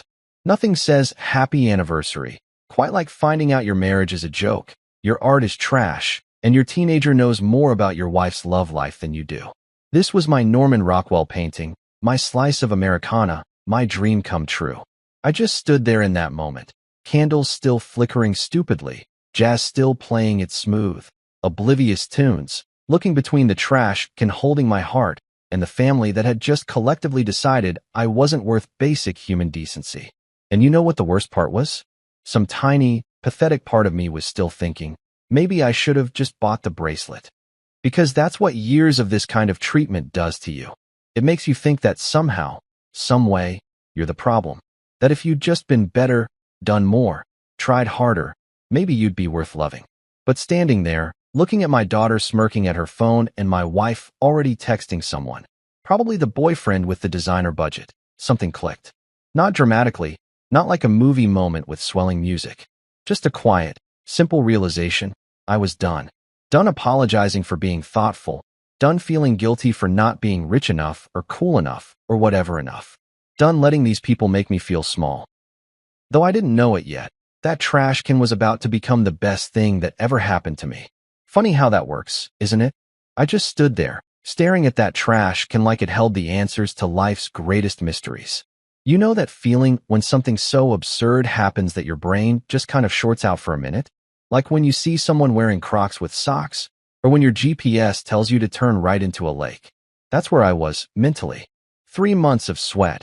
And I mean literal sweat because my workshop doesn't have air conditioning and I'd been working through the summer with dust that had infiltrated every possible crevice of my body, including places I didn't know would dust could reach, and questionable life choices that included skipping my buddy's poker night approximately 17 times to sand this thing until my fingerprints nearly disappeared. All of it was sitting in that trash can, right next to a half-eaten burrito that I'm pretty sure had been there since Tuesday.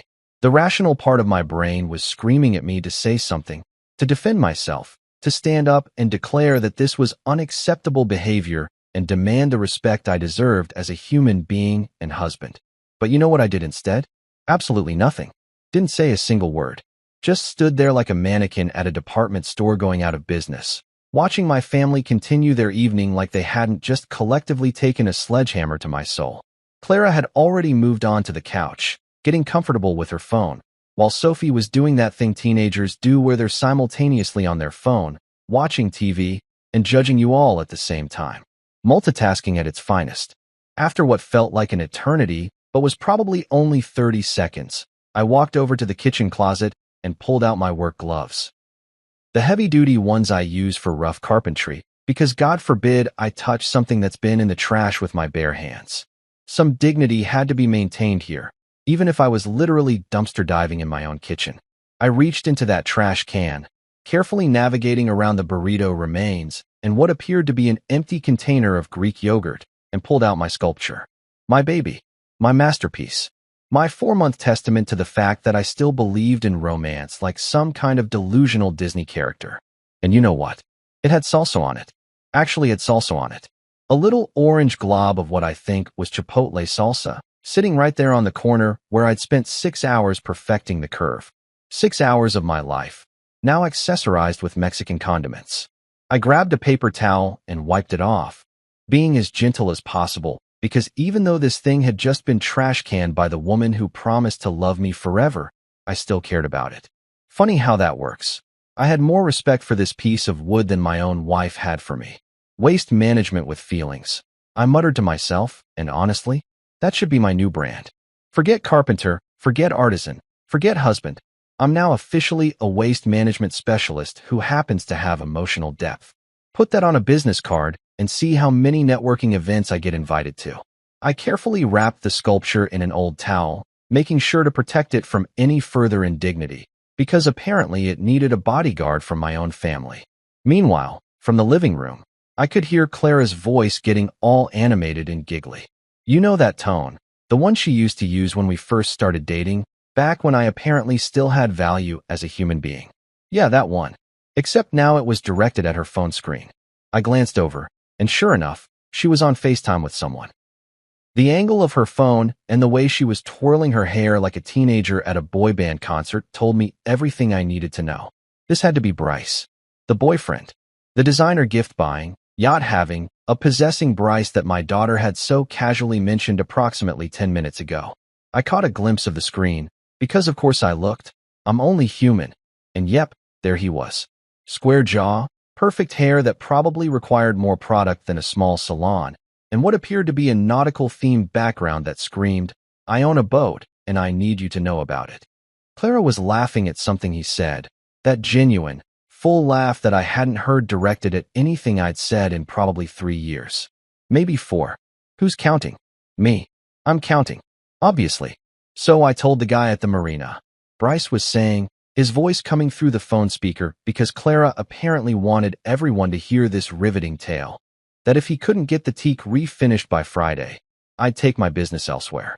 You have to be firm with these people. These people. This guy was talking about boat maintenance workers like he was a plantation owner discussing the help, and Clara was eating it up like it was the most fascinating conversation in human history. I looked down at my sculpture, now safely wrapped in its towel, and then back at Clara giggling at yacht stories. The contrast was almost poetic. Here I was, holding something I'd created with my own 2 hands, something that represented actual effort and thought and care, while she was drooling over a guy whose biggest accomplishment today was probably choosing between salmon and tuna for lunch on his boat. Both involve fish, real tough decision there, Bryce. But you know what? I wasn't even angry anymore. Somewhere between fishing my artwork out of the garbage and listening to marina management tips from Captain Abs, I'd crossed over into this weird zen state of not giving a damn. It was liberating, honestly, like when you're so tired that you become wide awake, or so hungry that you stop feeling hungry. I'd reached peak emotional capacity, and my brain had just decided to check out for a bit. I quietly grabbed my keys from the hook by the door, picked up my towel-wrapped sculpture, and headed toward the garage. Clara didn't even notice. She was too busy asking Bryce about his abs routine, because apparently that was a conversation they were having now, in my living room, on my 10-year anniversary. Sophie glanced up from her phone for half a second, made eye contact with me, and then immediately looked away. At the time, I thought she was just being polite, throwing out one of those vague, encouraging statements that people say when they don't want to be rude but also don't want to commit to anything. But now, sitting in my truck with my trash-rescued masterpiece riding shotgun, those words came back to me with crystal clarity. Bring me something breathtaking. Well, here it was. Granted, it currently smelled faintly of guacamole and had spent quality time with coffee grounds, but breathtaking nonetheless. The fact that it had been deemed worthless by the person whose opinion I'd valued most only made me more determined to prove that assessment wrong. I started the truck, and as I backed out of the driveway, I could see through the living room window Clara still on her FaceTime date, probably planning her next yacht adventure while sitting on the couch we'd bought together 7 years ago from IKEA. The couch I'd assembled while she supervised and criticized my Allen wrench technique. The couch that had cost us 3 hours, 2 arguments, and 1 missing bolt that we never found. The irony wasn't lost on me. She wanted designer labels and luxury brands. Wanted a man who could buy his way into her heart with pretty things that came from stores with names she could drop at brunch. But what she'd thrown away was something you couldn't buy in any store, something that represented time and effort and actual human emotion, concepts that apparently weren't valuable anymore in the Clara economy. As I drove toward downtown, the sculpture secured safely beside me, I felt something I hadn't felt in years: purpose. Not the obligatory purpose of being a husband or a father or a guy who shows up to his job every day. Real purpose. The kind that makes your chest feel tight and your hands grip the steering wheel a little harder. I was going to show this piece to Lillian Albright, and whatever happened next, at least I'd know I tried. At least I'd know that one person with actual taste and knowledge would see what I'd created and judge it on its merits, not on whether it came in a Cartier box. The city lights reflected off my windshield as I headed toward the gallery district, and for the first time that night, hell, for the first time in months, I smiled. Not a fake smile, not a everything's fine smile, but a genuine, slightly manic smile of a man who'd just decided to bet on himself. Destination, Albright Gallery. Mission, prove that handmade isn't junk. Status, smelling like Mexican food, but determined as hell. The Albright Gallery sat on 5th Street like a sophisticated lady at a dive bar, completely out of place, but somehow making everything around it look worse by comparison. The building was all glass and clean lines, with those fancy spotlights that made everything inside look like it belonged in a museum or a really pretentious Instagram post. I pulled up to the curb, my beat-up pickup truck looking absolutely ridiculous next to the Tesla and Mercedes parked nearby, and for a second I questioned my entire plan. What was I doing here? I was a guy who built stuff in his garage, not some fancy artist with a beret and strong opinions about postmodernism. But then I remembered the sound of my sculpture hitting that trash can, and suddenly I didn't care how out of place I looked. I grabbed my towel-wrapped masterpiece and walked up to the gallery entrance, which had those heavy glass doors that probably cost more than my truck. Through the window, I could see Lillian Albright herself, standing near a marble sculpture that looked like someone had sneezed and accidentally created art. She was in her 60s, silver hair pulled back in this elegant bun that screamed, "I have taste, and you probably don't," wearing all black like she was either very sophisticated or heading to a really upscale funeral. The woman had this presence about her. The kind of person who could look at a painting and tell you it was garbage or genius with equal conviction, and you'd believe her either way. The little bell above the door chimed as I walked in, and she looked up from whatever paperwork she was reviewing. Her eyes went from my face to the towel bundle in my arms, and one perfectly sculpted eyebrow raised about half an inch. "Mr. Mercer," she said, remembering my name from 6 months ago, which honestly shocked me. "This is unexpected. We're technically closed, but I saw your truck pull up." Of course she did. My truck was probably visible from space, especially parked next to the luxury vehicles of people who actually belonged here. "Ms. Albright," I said, trying to sound more confident than I felt. "You told me to bring you something breathtaking when I created it." Well, I created it. And then my wife threw it in the trash. But before that, it was breathtaking, and I'm pretty sure it still is, despite its recent journey through my garbage can. Why did I say that? Why did I immediately lead with the trash can story? This is why I don't go to parties. I have the social skills of a confused golden retriever. But instead of looking at me like I'd lost my mind, which would have been fair, she just smiled. Not a polite smile, but a genuine, amused smile that made her eyes crinkle at the corners. "Well, now I'm intrigued," she said, setting down her papers and gesturing toward the examination table near the back of the gallery. "Let's see what was worthy of garbage can exile." I carefully unwrapped the sculpture, peeling back the towel like I was revealing a sacred artifact, which in my mind it kind of was. The gallery's lighting hit it immediately, and I swear the thing seemed to glow. All that walnut grain I'd spent weeks selecting, the way the wood curved and flowed like water frozen in time, the intricate Celtic knot with our initials that now felt more ironic than romantic, it all came together under those professional lights in a way my workshop's fluorescent tubes could never achieve. Lillian went completely silent. Not uncomfortable silence, but that focused, intense silence of someone actually seeing something. She moved closer, and I watched as she ran her fingers over the grain with the kind of reverence usually 6 figures. I repeated, my voice coming out higher than I intended. "For something that spent the night with coffee grounds and what I'm pretty sure was expired hummus?" I was still stuck on the trash can thing. Apparently, trauma has a way of fixating on specific details. Mine just happened to be garbage-related. 6 figures, she confirmed, nodding slowly. "This is modern organic minimalism, pure art. The way you've manipulated the wood grain to flow with the design rather than against it, the structural integrity combined with aesthetic beauty, the symbolism of the Celtic not representing unity, while the overall piece suggests separation and longing." She kept talking, using words I barely understood, but that sounded really impressive and expensive. Something about juxtaposition, and contemporary craftsmanship and marketability in the current climate. I just stood there, trying to do mental math and failing spectacularly. Six figures meant at least $100,000. Maybe more. For something Clara had called junk. For something that had taken me 200 hours, 3 broken drill bits, and 1 singed eyebrow. The math was suddenly looking a lot better on my end. That was $500 an hour if it sold for the minimum. My day job paid me $35 an hour to build custom cabinets for people who mostly just complained about the price. I'll handle everything, Lillian continued, already moving into business mode with the efficiency of someone who'd done this 1,000 times. Window display, insurance, auction listing. I have collectors who specifically look for pieces like this, organic, meaningful, with a story. She paused, giving me a sly smile. And trust me, the story of a man whose wife threw away a 6-figure piece of art because she wanted a bracelet? That's marketing gold. People eat that stuff up.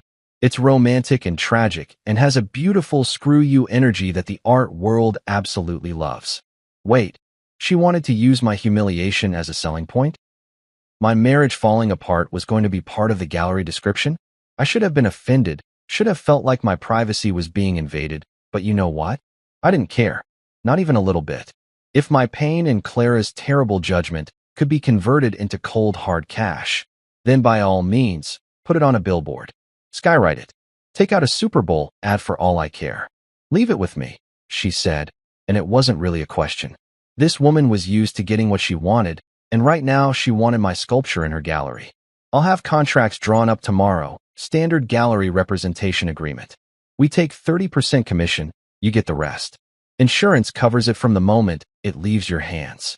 We'll photograph it, catalog it, and I'm thinking we feature it in the front window for at least 2 weeks before the auction. Build up some buzz, get people talking. 30% seemed like a lot until I did the math and realized that 70% of 6 figures was still way more money than I'd ever made from woodworking. Hell, it was more money than I'd made from anything, ever. My entire financial existence up until this moment had been about budgets and coupons and figuring out how to make $50 stretch until next payday. The concept of having real money, life-changing money, was so foreign that my brain kept trying to reject it like a bad organ transplant.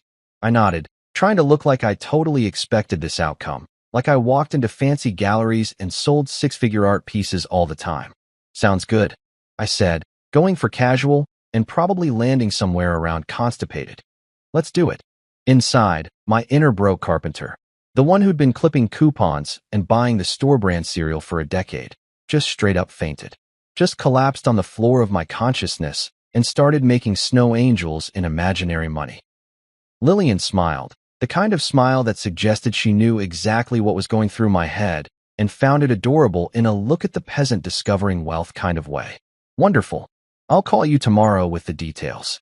For now, leave this beauty with me. I promise she's in good hands. She gestured to the sculpture with genuine affection, like it was a living thing she was adopting rather than an inanimate object she was preparing to sell. I took one last look at my creation, sitting there on her fancy examination table under perfect lighting, finally being appreciated by someone who understood its value. For months of work, one marriage-ending argument, and a brief stint as garbage had led to this moment. Sometimes life has a weird sense of humor, you know? Sometimes the trash can is actually the first step toward treasure. Take care of her, I said, feeling only slightly ridiculous for referring to a wooden box as her. But after everything we'd been through together, me and this sculpture, we'd bonded. We were trauma survivors together, refugees from the same disaster zone called my marriage. I will, Lillian promised, and somehow I believed her. This woman looked at my art and saw value. Real, actual, 6-figure value. Which was approximately 6 figures more than my wife had seen. But who's counting? Me. Still me. Always counting. I walked out of that gallery feeling like I was floating, my footsteps not quite connecting with the ground in any meaningful way. The bell chimed again as I left, and I stood on the sidewalk for a moment, looking at my reflection in the gallery window. Same guy who'd walked in 10 minutes ago, but somehow completely different. Same ratty jeans and work boots, but now they belonged to a guy whose art was about to be displayed in a legitimate gallery with insurance and everything. My phone buzzed. A text from Clara. Where are you? You just left. I looked at the message, then at the gallery, then back at the message. Busy, I typed back. Building an empire while you build a relationship with Bryce's abs. Priorities. I hit send before I could second guess it, because apparently finding out your art is worth 6 figures gives you a confidence boost that makes you temporarily brave. Or stupid. With me, it's usually a coin flip. 2 days later, I was in my workshop pretending to be productive while actually just staring at my phone like a teenager waiting for their crush to text back. Lillian had said she'd get the sculpture displayed and send me photos, but part of me, the pessimistic part that had been carefully cultivated over 10 years of marriage, was convinced that she'd wake up, realize the piece was actually garbage like Clara had said, and quietly donate it to Goodwill. That's just how my luck usually worked. Build up hope, watch it crash, repeat until dead inside. But then my phone buzzed, and there it was, a text from Lillian with 3 photo attachments.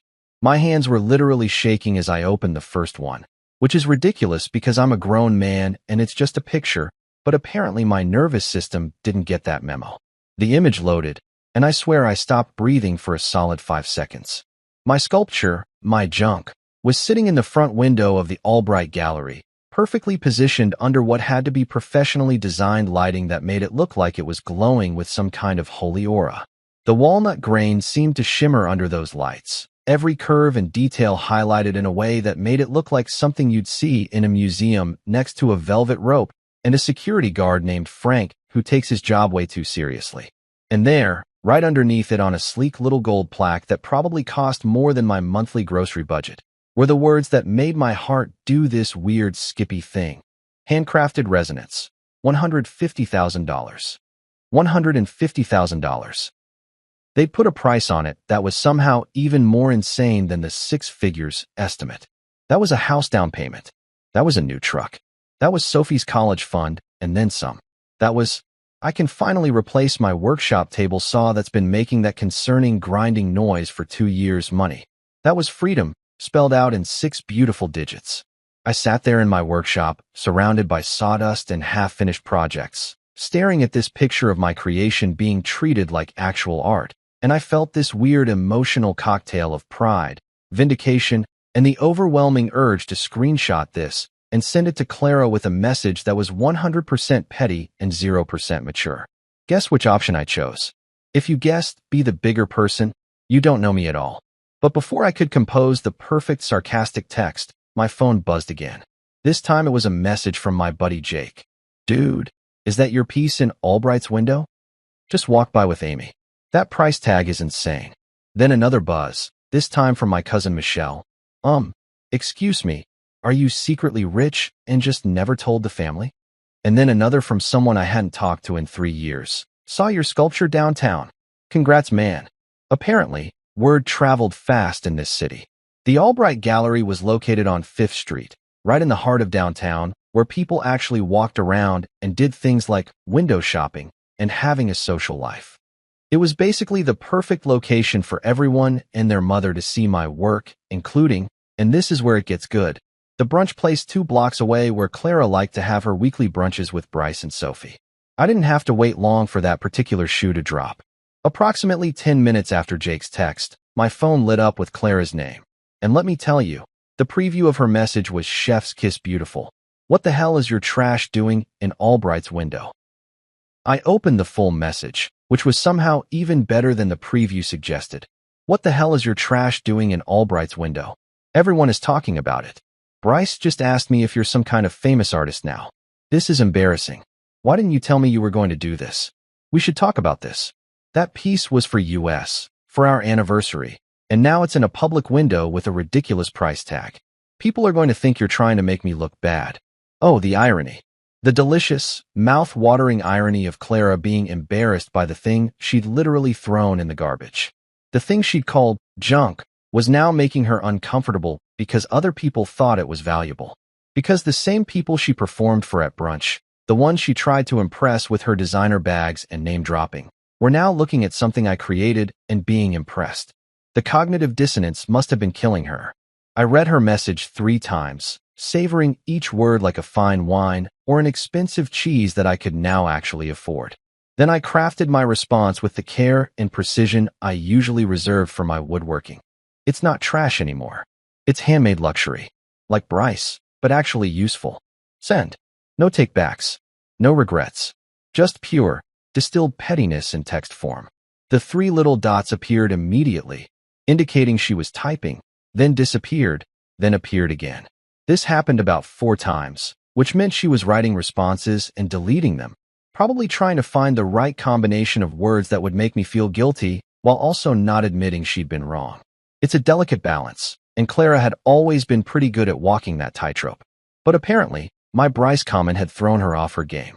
Finally, a message came through. This isn't funny. You're making me look bad in front of people. Sophie is upset. Everyone keeps asking her about it. Sophie was upset? The same Sophie who'd giggled about how I couldn't compete with Bryce's designer gifts? The same Sophie who'd watched her mother throw my gift in the trash and hadn't said a word? Now she was upset because people were paying attention to me instead of whatever drama was happening in her TikTok feed. The kid was 15, everything upset her. Last week she was upset because we were out of the specific brand of yogurt she liked. Perspective, thy name is not teenager. But I didn't type any of that because I'm not a complete monster, despite how satisfying it would have been. Instead, I just sent. Then I muted her. Okay, I didn't actually type that last part. I just muted her. Because priorities, right?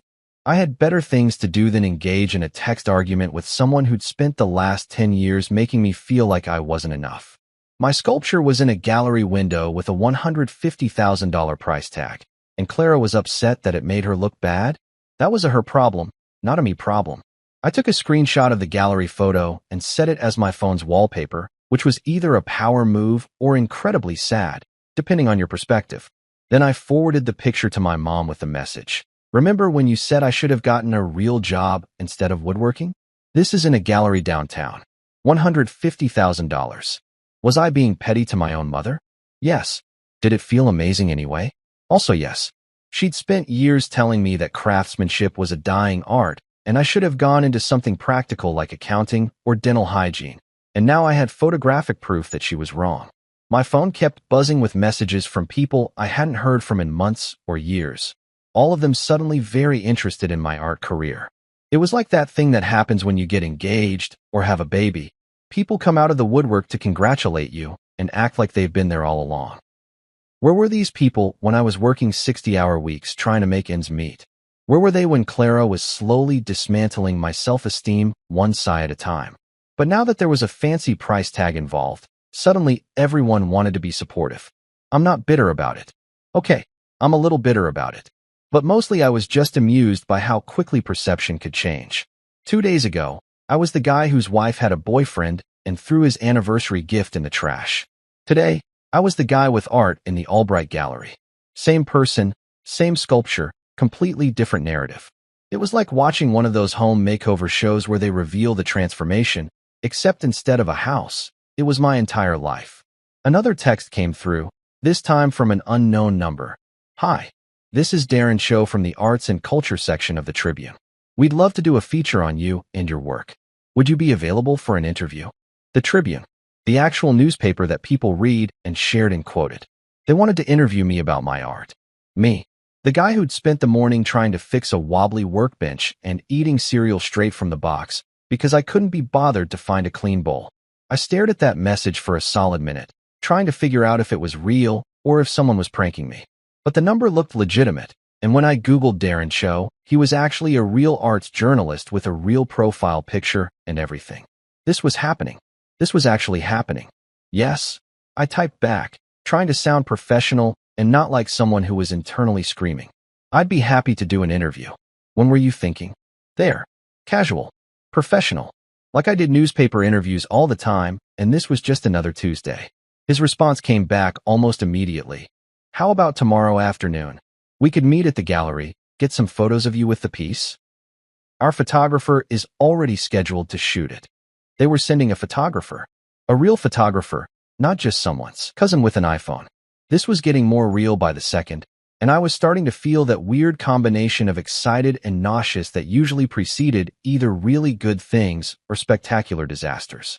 I confirmed the time and sat back in my workshop chair, which squeaked in that way that suggested it was about 3 weeks away from completely falling apart. My life was changing. Like, actually, dramatically changing, and all because I'd refused to let my marriage-ending humiliation be the final word on something I'd created. All because I'd picked my sculpture out of the trash and driven it to someone who could see its value. My phone buzzed again. Clara, we need to talk about this properly. Face to face. This affects the whole family. I looked at that message, then at my wallpaper showing my sculpture in the gallery window, then back at the message. No thanks, I typed. I'm busy building a career. You're busy building a relationship with someone who owns a yacht. Let's both focus on our projects. And then, and this is the part I'm most proud of, I actually did mute her this time. Just pressed that little button and watched her name fade into the filtered messages folder where it belonged. It felt like deleting a spam email or unsubscribing from a newsletter you never wanted in the first place. Liberating. Final.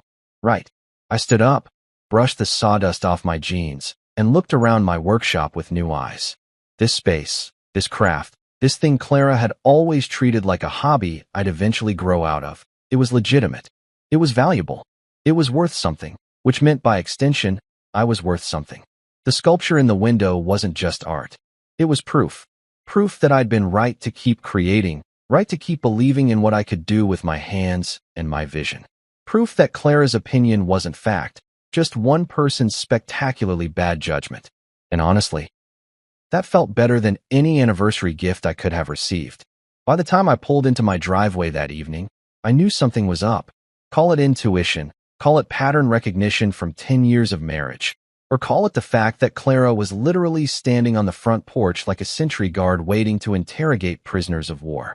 She had that stance, you know the one. Arms crossed, hip cocked to one side, wearing what I called her battle outfit. The designer jeans that cost more than my monthly insurance payment, and that cream-colored sweater that she only wore when she needed to look simultaneously approachable and intimidating. It was her, I'm reasonable but also right, uniform, and she deployed it many times over the years with varying degrees of success.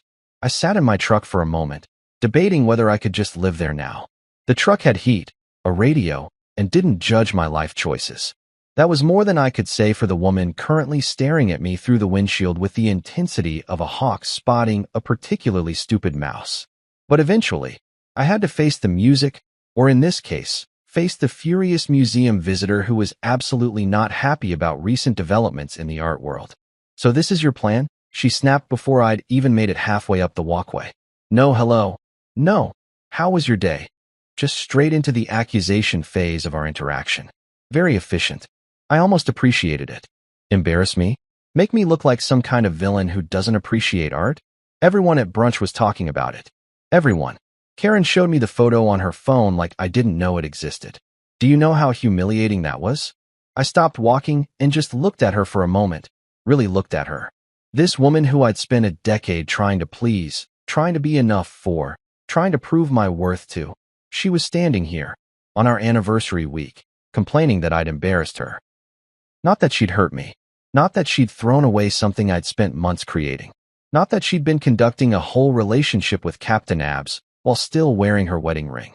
No, the problem was that I'd embarrassed her at brunch. Priorities.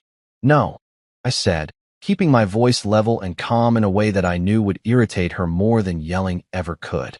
My plan was to give you something from the heart. The embarrassment part was your idea. You threw it in the trash, remember? I just picked it up and took it somewhere people would appreciate it. Not my fault it turned out to be worth more than your boyfriend's boat payment. Her face did this interesting color-changing thing, going from pale to pink to almost red in the span of about 3 seconds. It was like watching a time-lapse of a sunset, except angry and on a person. That's not fair, she said. And I almost laughed because suddenly fairness was a concern. Now, after everything, but then something shifted in her expression. The anger melted away like ice cream on a hot sidewalk, replaced by something softer, more calculated. I'd seen this transition before. It was her pivoting strategy, the one she used when the direct approach wasn't working. Time to try manipulation through sweetness. Look, she said, her voice dropping into that gentle tone she used to use when we were dating, back when I still thought that tone was genuine affection and not just a tool in her arsenal. Maybe I overreacted. It's actually beautiful. I can see that now. Everyone can see that now. Now. I repeated, emphasizing the word. You can see that now?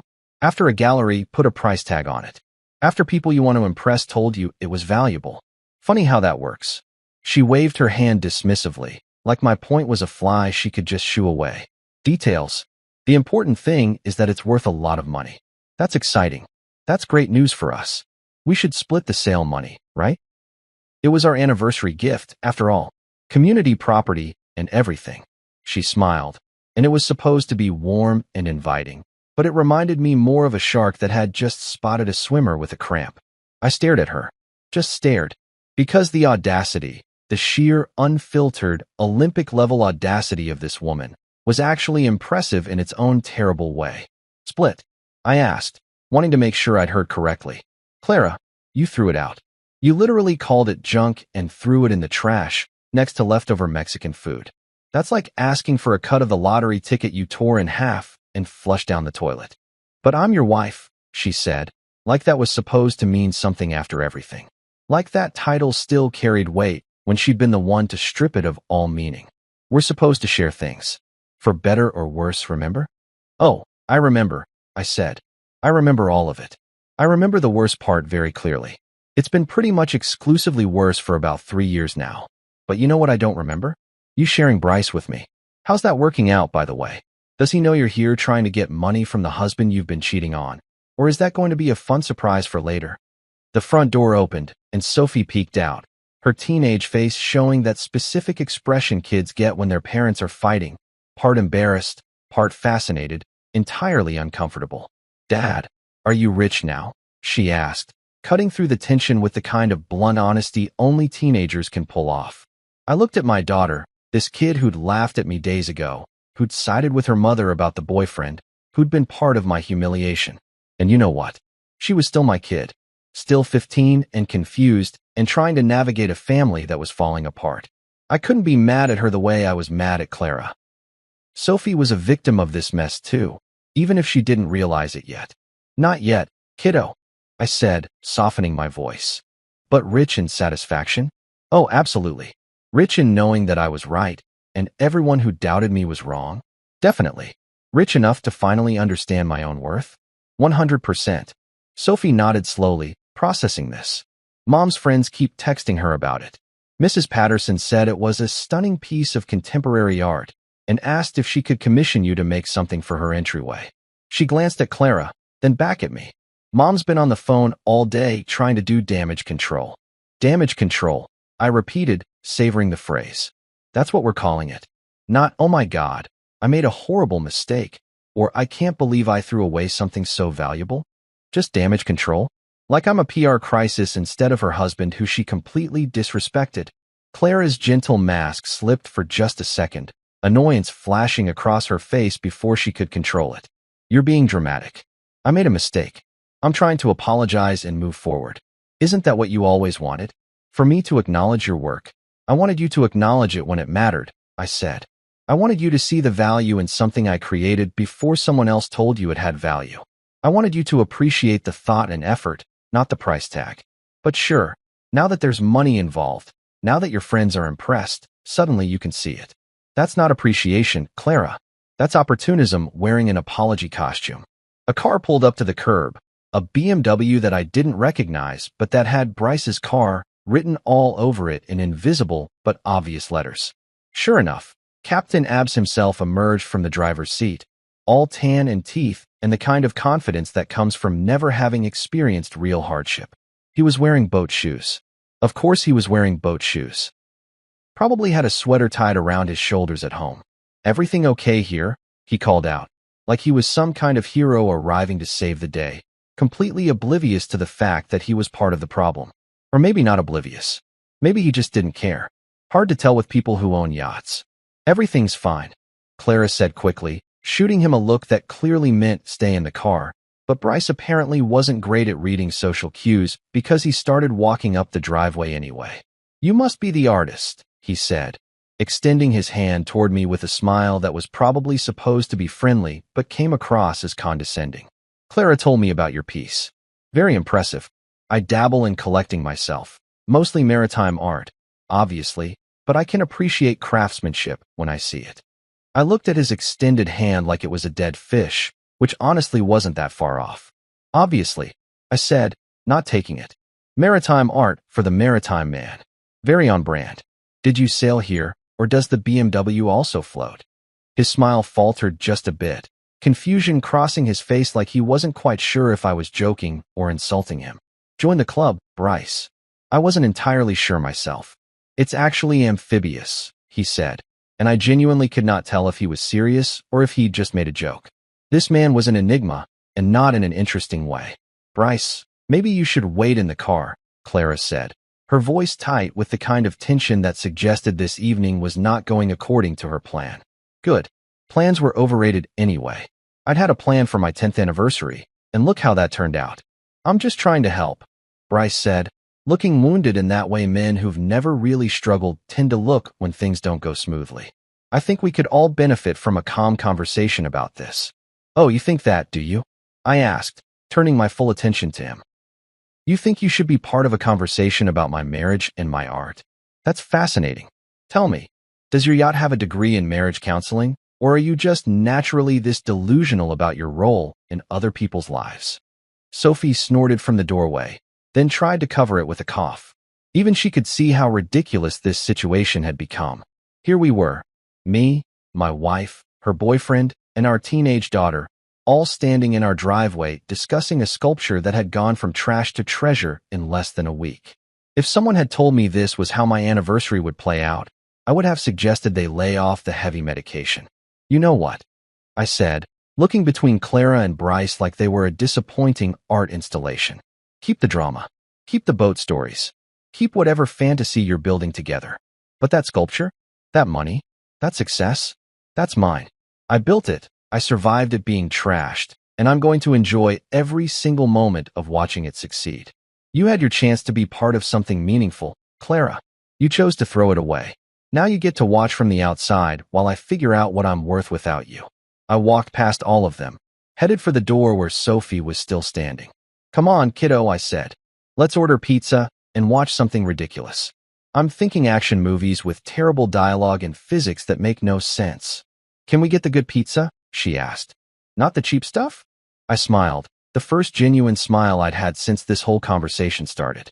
Kid, we can get the fancy pizza with the truffle oil and the arugula that costs $40 and tastes like expensive grass clippings. We can afford it now. That sounds terrible, she said. It absolutely is, I agreed. But it's expensive terrible, which is apparently what matters these days. We went inside, leaving Clara and Bryce standing in the driveway, probably trying to figure out their next move. Through the window, I could see them talking, Clara gesturing animatedly, while Bryce nodded with that serious expression people get when they're pretending to understand something complex. My phone buzzed. Clara, this conversation isn't over. Me, yes it is. The only thing that's not over is my career. That's just getting started. You wanted designer gifts? Well, congratulations. I'm about to become one. Enjoy brunch. Sophie looked over at me from where she was pulling up the pizza menu on her phone. Dad, yeah. I'm sorry, I laughed. About the gift. It wasn't funny. I walked over and hugged her, because at the end of the day, she was still my kid, still learning, still figuring out how to be a decent human in a complicated world. It's okay. You're 15. Everything's funny when you're 15, even things that shouldn't be. I think it's cool, she said quietly. The sculpture. I looked at the pictures online. It's really beautiful. I didn't see it before, but I see it now. Now is better than never, I said, and I meant it. At least someone in this family was capable of growth. Saturday morning arrived with the kind of perfect weather that felt almost insulting in its cheerfulness. Bright sunshine, birds chirping like they were auditioning for a Disney movie, the whole works. I'd barely slept the night before, tossing and turning like a rotisserie chicken, my brain refusing to shut up about everything that could go wrong. What if nobody bid? What if Lillian had overestimated the value? What if the whole thing was just an elaborate prank, and I'd wake up to find out the art world was collectively laughing at the delusional carpenter who thought he was special? I was sitting at my kitchen table, nursing my third cup of coffee and seriously considering a fourth, when my phone rang. Lillian's name flashed on the screen, and my heart immediately started doing that annoying thing where it forgets how to beat at a normal rhythm. I answered on the second ring, trying not to sound like I'd been sitting here waiting desperately for news like a teenager hoping their crush would text back. "It's sold," Lillian said, not even bothering with a greeting. Her voice had this quality of barely contained excitement, like she was trying to be professional but was also internally screaming. "Full asking price. $150,000. I nearly dropped my coffee. Like, actually nearly dropped it. Had to do that awkward fumble where you're trying to keep liquid from spilling while also processing information that your brain is convinced can't possibly be real." The mug hit the table harder than I intended, coffee sloshing over the side and creating a small brown puddle that I just stared at because my motor functions had apparently taken a vacation. "Say that again." I managed, my voice coming out weird and strangled like I was being choked by my own disbelief. $150,000, she repeated, slower this time, enunciating each word like she was talking to someone who'd just suffered a minor head injury. Which, emotionally, wasn't that far off. A private collector from Seattle. She saw the window display, came in for the auction preview yesterday, and made an immediate offer for the full asking price. Said she'd never seen organic minimalism executed with such raw emotional honesty. Her words, not mine, though I happen to agree. Raw emotional honesty. That was one way to describe pouring your heart into something only to have it literally trashed by the person you made it for. I guess heartbreak does make for good art. All those tortured artists throughout history were onto something. Maybe I should thank Clara for the trauma. Kidding. Absolutely kidding. I'd rather eat my own sawdust. After gallery commission, your cut is $105,000, Lillian continued, and I could hear her smiling through the phone. Wire transfer should hit your account by Tuesday. Congratulations, Mr. Mercer. You're officially a successful artist. $105,000. I tried to do the math on what that meant, but my brain had apparently forgotten how numbers worked. That was more than I made in 2 years at my day job. That was more than I'd ever had in my bank account at one time in my entire life. That was, I can actually breathe for the first time in a decade money. That was, maybe I don't have to live paycheck to paycheck until I die money. I'm going to need you to repeat that one more time, I said, because apparently I'd turned into a person who needed constant confirmation that good things were actually happening. Just so I know I'm not having some kind of breakdown and imagining this entire conversation. She laughed, that genuine, warm laugh of someone who genuinely enjoyed their job and got satisfaction from making other people's dreams come true. It's real. Very real. Check your email. I just sent you all the documentation. Sales agreement, transfer details, authentication certificates. You'll want to save all of this for tax purposes. Speaking of which, you should probably talk to an accountant. This is going to affect your tax situation pretty significantly. Tax problems. I was going to have tax problems because I made too much money. What a beautiful, weird, completely surreal problem to have. I'll figure that out, I said, still not entirely convinced this wasn't an elaborate hallucination brought on by too much coffee and not enough sleep. Thank you. Seriously. Thank you for seeing something in my work when everyone else saw trash. Everyone else was wrong, she said simply. It happens more than you'd think in this industry. Some of the most valuable art started out misunderstood or underappreciated. You're in good company.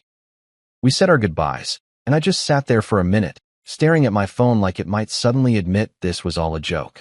But it didn't. The call log showed Lillian's number. My email notification showed a new message with the subject line "Sculpture Sale, Final Documentation." This was happening. This had happened. Past tense. Done deal. I opened my banking app, even though I knew the money wouldn't be there until Tuesday, just to look at my current balance. $347.82. By Tuesday, that number was going to have 5 more digits in front of it. The thought was so absurd that I actually laughed out loud, sitting alone in my kitchen like a crazy person, just laughing at my phone and my coffee and the general absurdity of life. My first thought, and I'm not proud of this, but I'm being honest here, was to text Clara. Not to gloat. Exactly, though there would definitely be some gloating involved. More to show her, definitively, that she'd been wrong. That her judgment of my work had been catastrophically incorrect. That the thing she'd thrown away was worth more than her designer handbag collection combined. But then I remembered that I'd muted her, and also that I was trying to be a better person than the petty impulses screaming in my head. Instead, I made a list. An actual, Physical list on paper because I'm old-fashioned that way, and there's something satisfying about writing things down with an actual pen. First priority, mortgage. We'd been living with this thing hanging over our heads for 8 years, never quite able to make extra payments, always just scraping by with the minimum. I pulled up the mortgage account online, $67,000 remaining. I could pay that off entirely and still have plenty left over. No more monthly payments. No more anxiety about missing a payment if work got slow. Just done. Finished. Free. I sat there looking at that number, at the power I suddenly had to just erase this debt that had been a constant source of stress, and felt something shift in my chest. This was real freedom. Not the abstract concept, but the actual, tangible ability to make choices without fear. The ability to say no to things I didn't want to do. The ability to invest in my craft without worrying about whether I could afford groceries that week. Second priority, you can say you knew me when I was tragically uncool and still like me anyway. I replied, that's worth more. Another text came through, this time from my mom. Your sister showed me the article in the Tribune. Very proud of you, honey. Sorry about what I said about getting a real job. Turns out you had one all along. The Tribune article. I'd almost forgotten about that. The interview with Darren Cho had run 2 days ago, and apparently people were actually reading it. The headline had been something like, From Heartbreak to High Art, Local Craftsman's Journey to Gallery Success, which was a bit dramatic but not inaccurate. They'd included photos of the sculpture, of me in my workshop looking ruggedly artistic, their description, not mine, and had even quoted Clara saying, I always knew he was talented, which was such revisionist history it qualified as fiction. I pulled up the article on my phone and read through it again, seeing it with new eyes now that I knew the sculpture had actually sold. Darren had done a good job, made me sound thoughtful and intentional rather than heartbroken and desperate. He'd focused on the craftsmanship, the symbolism, the emotional resonance of the piece. And at the very end, he'd included that bit about it being originally intended as an anniversary gift, though sometimes, he'd written, the greatest gifts we give are the ones we ultimately give to ourselves. Pretentious? Maybe a little. Accurate? Painfully so. I forwarded the article to Sophie with the message. In case you want to show your friends that your dad is slightly less embarrassing than you thought. Her response came back quickly. Dad, this is actually really cool. Can I show my art teacher? She's always talking about finding your voice through your work and stuff. This is like a real example. Show whoever you want, kiddo. Just maybe don't show mom. She's had a rough week. 3 dots appeared, then, she's been crying a lot. Bryce came over last night, and they had a fight. Something about him not being ready for this level of drama. Whatever that means. I felt a complicated mix of emotions reading that.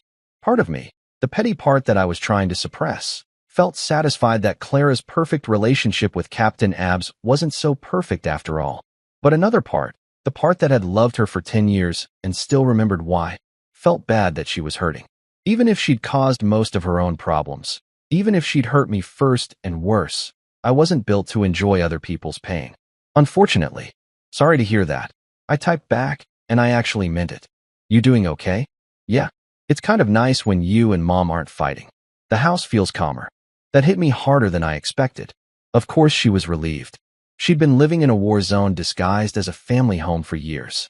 Kids notice everything, even when you think you're hiding it. Especially when you think you're hiding it. Going to stay calm, I promised. No more fighting. Just moving forward. And I meant that too. The money changed things, sure, but more than that, it changed my perspective. I didn't need to fight with Clara anymore. Didn't need to prove anything to her or convince her of my worth. The art world had done that for me. The collector from Seattle who'd paid $150,000 for my work had done that. All those people reading the Tribune article and texting me congratulations had done that. I was done being the guy who got roasted at his own anniversary dinner. Done being the guy whose wife preferred her boyfriend's yacht stories to his handmade gifts.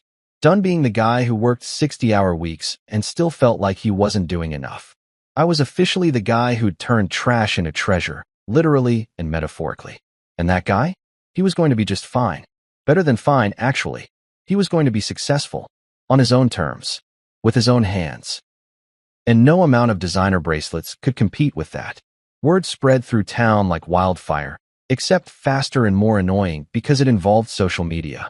Apparently, nothing gets people more excited than a good underdog story combined with public humiliation of someone they secretly disliked. Within 48 hours of the Tribune article going live, I'd gone from that carpenter guy to the artisan genius who proved his ex-wife wrong. It was like watching myself become a meme in real time. Except the meme was my actual life, and I couldn't decide if that was awesome or terrifying. My Instagram, which I'd barely used except to post the occasional picture of a bookshelf I'd built or Sophie at her school events, suddenly had notifications coming in so fast my phone sounded like a slot machine hitting jackpot. People I hadn't talked to since high school were sliding into my DMs with messages like, "Always knew you'd make it big," and "Remember that time in Woodshop?" No, Brad, I don't remember, because you spent most of Woodshop trying to set things on fire, and I spent it actually learning. But sure, we were totally best friends, absolutely. The local news channel, Channel 7, the one that usually covered important breaking stories like local cat stuck in tree, and is your coffee maker trying to kill you? Reached out wanting to do a segment. They sent a reporter named Ashley who looked about 22 and had the kind of enthusiasm that suggested she'd been promised this would lead to bigger stories. Maybe it would. Maybe my life was her ticket to covering actual news instead of homicidal appliances. So tell me, Ashley said, sitting across from me in my workshop with a cameraman named Dave who looked perpetually bored. When did you first realize your art had real value? She held the microphone toward me with the intensity of someone conducting a presidential interview, and I had to suppress the urge to laugh because the answer was about 5 minutes after my wife threw it in the garbage, but that felt too bitter for daytime television. I think art always has value if it means something to the person creating it, I said instead, going for the inspirational angle. The financial value just means other people recognize that meaning too. But for me, the real value was in the process, in taking raw materials and transforming them into something that expressed what I was feeling. Look at me, sounding all philosophical and deep. If you told me 3 weeks ago that I'd be on TV talking about the emotional resonance of walnut grain, I would have suggested you seek professional help. But here we were. And your wife? Ashley started, leaning in like she was about to get the juicy gossip, but I cut her off. Ex-wife. I corrected, even though the divorce papers hadn't actually been filed yet. But they would be. That was happening. I'd already talked to a lawyer named Patterson who specialized in what he called high-asset divorces, which made me laugh because 3 weeks ago I had a high-asset pile of sawdust and dreams. We're separated. She's moving on with her life. I'm moving on with mine. That's all that needs to be said about that. Ashley looked slightly disappointed that I wasn't going to trash-talk Clara on camera, but she recovered quickly. Well, your work is certainly moving forward. I understand you've received several commission requests. That was an understatement. My email inbox looked like it had been attacked by wealthy people with too much disposable income and a sudden desperate need for handcrafted furniture. A guy from Connecticut wanted a dining table that could seat 12 and capture the essence of family. A woman from Portland needed a meditation cabinet that promoted spiritual alignment. Someone from New York just sent me a message that said, "Money is no object. Make me something amazing," which was both the best and most stressful commission request possible. I confirmed. It's been overwhelming, honestly. I'm just one guy with a workshop, not a factory. But I'm working on building a backlog of designs and figuring out what projects speak to me. I don't want to just chase the money. I want to create things that matter. Dave the cameraman actually looked up from his camera at that, raising an eyebrow like he was impressed or surprised or possibly just had an itch. Hard to tell with Dave. The interview wrapped up after about 20 more minutes of me trying to sound wise and Ashley trying to make my workshop look more artistic than place where wood goes to become other wood. They got some B-roll of me sanding a piece of cherry wood, which felt performative, but whatever. This was television. Everything was performative. After they left, I checked my phone and found a notification that made me genuinely laugh out loud. Clara had posted on Facebook. On her public, everyone can see this Facebook page, a photo of us from our wedding day with the caption, "Proud of my ex's talent." Some people are meant to shine, even if the timing wasn't right for us. Red heart. My ex. She'd actually written my ex, and then followed it with a heart emoji like that combination made any sense. Like you could claim ownership of someone while simultaneously acknowledging they were no longer yours. The mental gymnastics required for that post deserved a gold medal. I scrolled through the comments. Because I'm only human and humans are nosy creatures who enjoy watching drama unfold, especially when it's their own drama. Karen, from brunch, apparently, so classy of you to support him. Red heart. Linda somebody. Takes a strong woman to celebrate an ex's success. Bryce's comment, which he'd clearly been forced to write. Great guy, great artist. Thumbs up. And then, buried in the middle, a comment that made me actually laugh so hard I snorted. Jenny Martinez. Weren't you just posting about how handmade gifts were tacky? This was like 2 weeks ago. Oh, Jenny. Bless you, Jenny Martinez, whoever you are. Some hero we don't deserve, but definitely need. I couldn't help myself. I know I shouldn't have. I know it was petty, and I know it violated my promise to stay above the fray, but I commented anyway. X confirmed. Thanks for the support, though I think we both know the timing was perfect, just not in the way you expected. Raising hands. Then I screenshot the whole thing and sent it to Jake with the message. She called me her ex on Facebook. It's official. His response. Dude, she's trying to ride your coattails to relevance. Don't let her. Too late. Already commented. I'm petty and I've accepted it. Respect. Own your pettiness. It's called authenticity. I was still grinning at my phone when another notification popped up, this time from Lillian. Check your email. Another opportunity. The email was from a magazine called Artisan Living, one of those glossy publications that people kept in their living rooms to look cultured but never actually read. They wanted to do a full feature spread on me, my workshop, my process, my inspiration. 6 pages, professional photography, the works. They were calling it From Garbage to Gallery, the resurrection of handmade art in the digital age. Everyone was really leaning into the garbage angle. I was going to have to put that on my business cards at this rate. John Mercer, garbage artist, specializing in trash-to-treasure transformations. But underneath the sarcasm, I felt something I hadn't felt in years, pride. Real, genuine, uncomplicated pride in what I'd accomplished. Not pride in making someone else happy or meeting someone else's expectations, but pride in my own work, my own vision, my own stubborn refusal to let someone else's judgment define my worth. I responded to the magazine with a professional, I'd be honored to participate message, because apparently I was a professional now who participated in things rather than just a guy who made furniture in his garage while listening to classic rock and occasionally talking to himself. My phone rang, a number I didn't recognize with a Seattle area code. I almost didn't answer, assuming it was another reporter or commission request that could wait, but something made me pick up. Mr. Mercer? A woman's voice, older, cultured, with that specific quality that suggested education and money. This is Margaret Chun.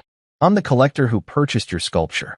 Oh, the woman who'd spent $150,000 on my heartbreak crystallized in walnut. The woman who'd validated everything I'd been trying to prove. Miss Chun, I said, trying to sound calm and collected rather than like I was internally freaking out. Thank you. Thank you for seeing value in the piece. It means more than you probably realize. I read the Tribune article, she said, and I wanted you to know, the piece is extraordinary, yes, but the story behind it is what made it truly valuable. Art that comes from genuine emotion, from real human experience, that's what transcends. That's what lasts. Your ex-wife did you a favor, though I'm sure it didn't feel like it at the time. It absolutely did not, I confirmed. But you're right. Part of me wanted to say no, to keep that humiliation private, to pretend it never happened. But a bigger part, the part that was tired of hiding and pretending, said yes. Said let people see the full journey, the failure and the success, the trash can and the triumph. You have my permission, I said. Tell the whole story. Maybe someone else going through something similar will see it and realize their worth isn't determined by someone else's inability to recognize it. Beautifully said. I'll send you photos once it's installed. And Mr. Mercer? Keep creating. The world needs more artists who aren't afraid to be vulnerable. After we hung up, I sat in my workshop surrounded by sawdust and half-finished projects and tools that I could finally afford to replace, and I felt something settle in my chest. This was real. This was happening. I wasn't just a guy whose wife threw away his gift. I was an artist whose work resonated with people, whose story mattered, whose craft had value beyond measure. I pulled up Facebook one more time, looked at Clara's post with its carefully crafted narrative of gracious support and amicable separation. Then I posted my own status, simple and direct. Sometimes you have to get thrown away to realize you were never garbage to begin with. Thanks to everyone who's supported my journey. The best is yet to come. Within minutes, the likes and comments started rolling in. Friends, family, strangers who'd read the article, people who'd seen the interview. All of them cheering for the underdog who'd somehow managed to turn his worst moment into his greatest victory. And somewhere, I knew Clara was seeing it. Seeing that I didn't need her validation anymore. Seeing that I'd built something real and lasting without her support. Seeing that the man she'd dismissed as irrelevant was becoming someone people actually admired. The internet had spoken, and it had chosen me. Take that, Bryce and your stupid yacht. My workshop transformed into a full studio faster than I could have imagined. New equipment arrived weekly, a professional-grade table saw that didn't sound like it was. Plotting murder, sanders that actually worked, a drill press that stood straight.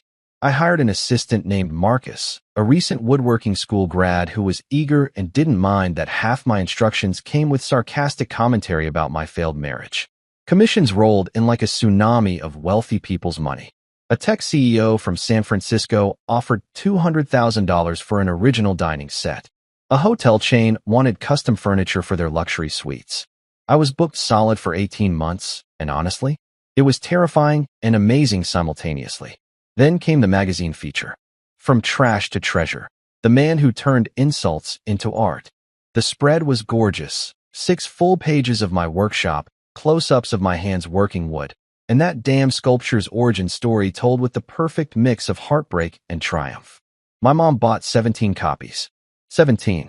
Clara showed up one morning, holding 2 overpriced lattes like peace offerings. Maybe we can start over? She asked, her voice honey-sweet. I laughed, actually laughed, and said, sure.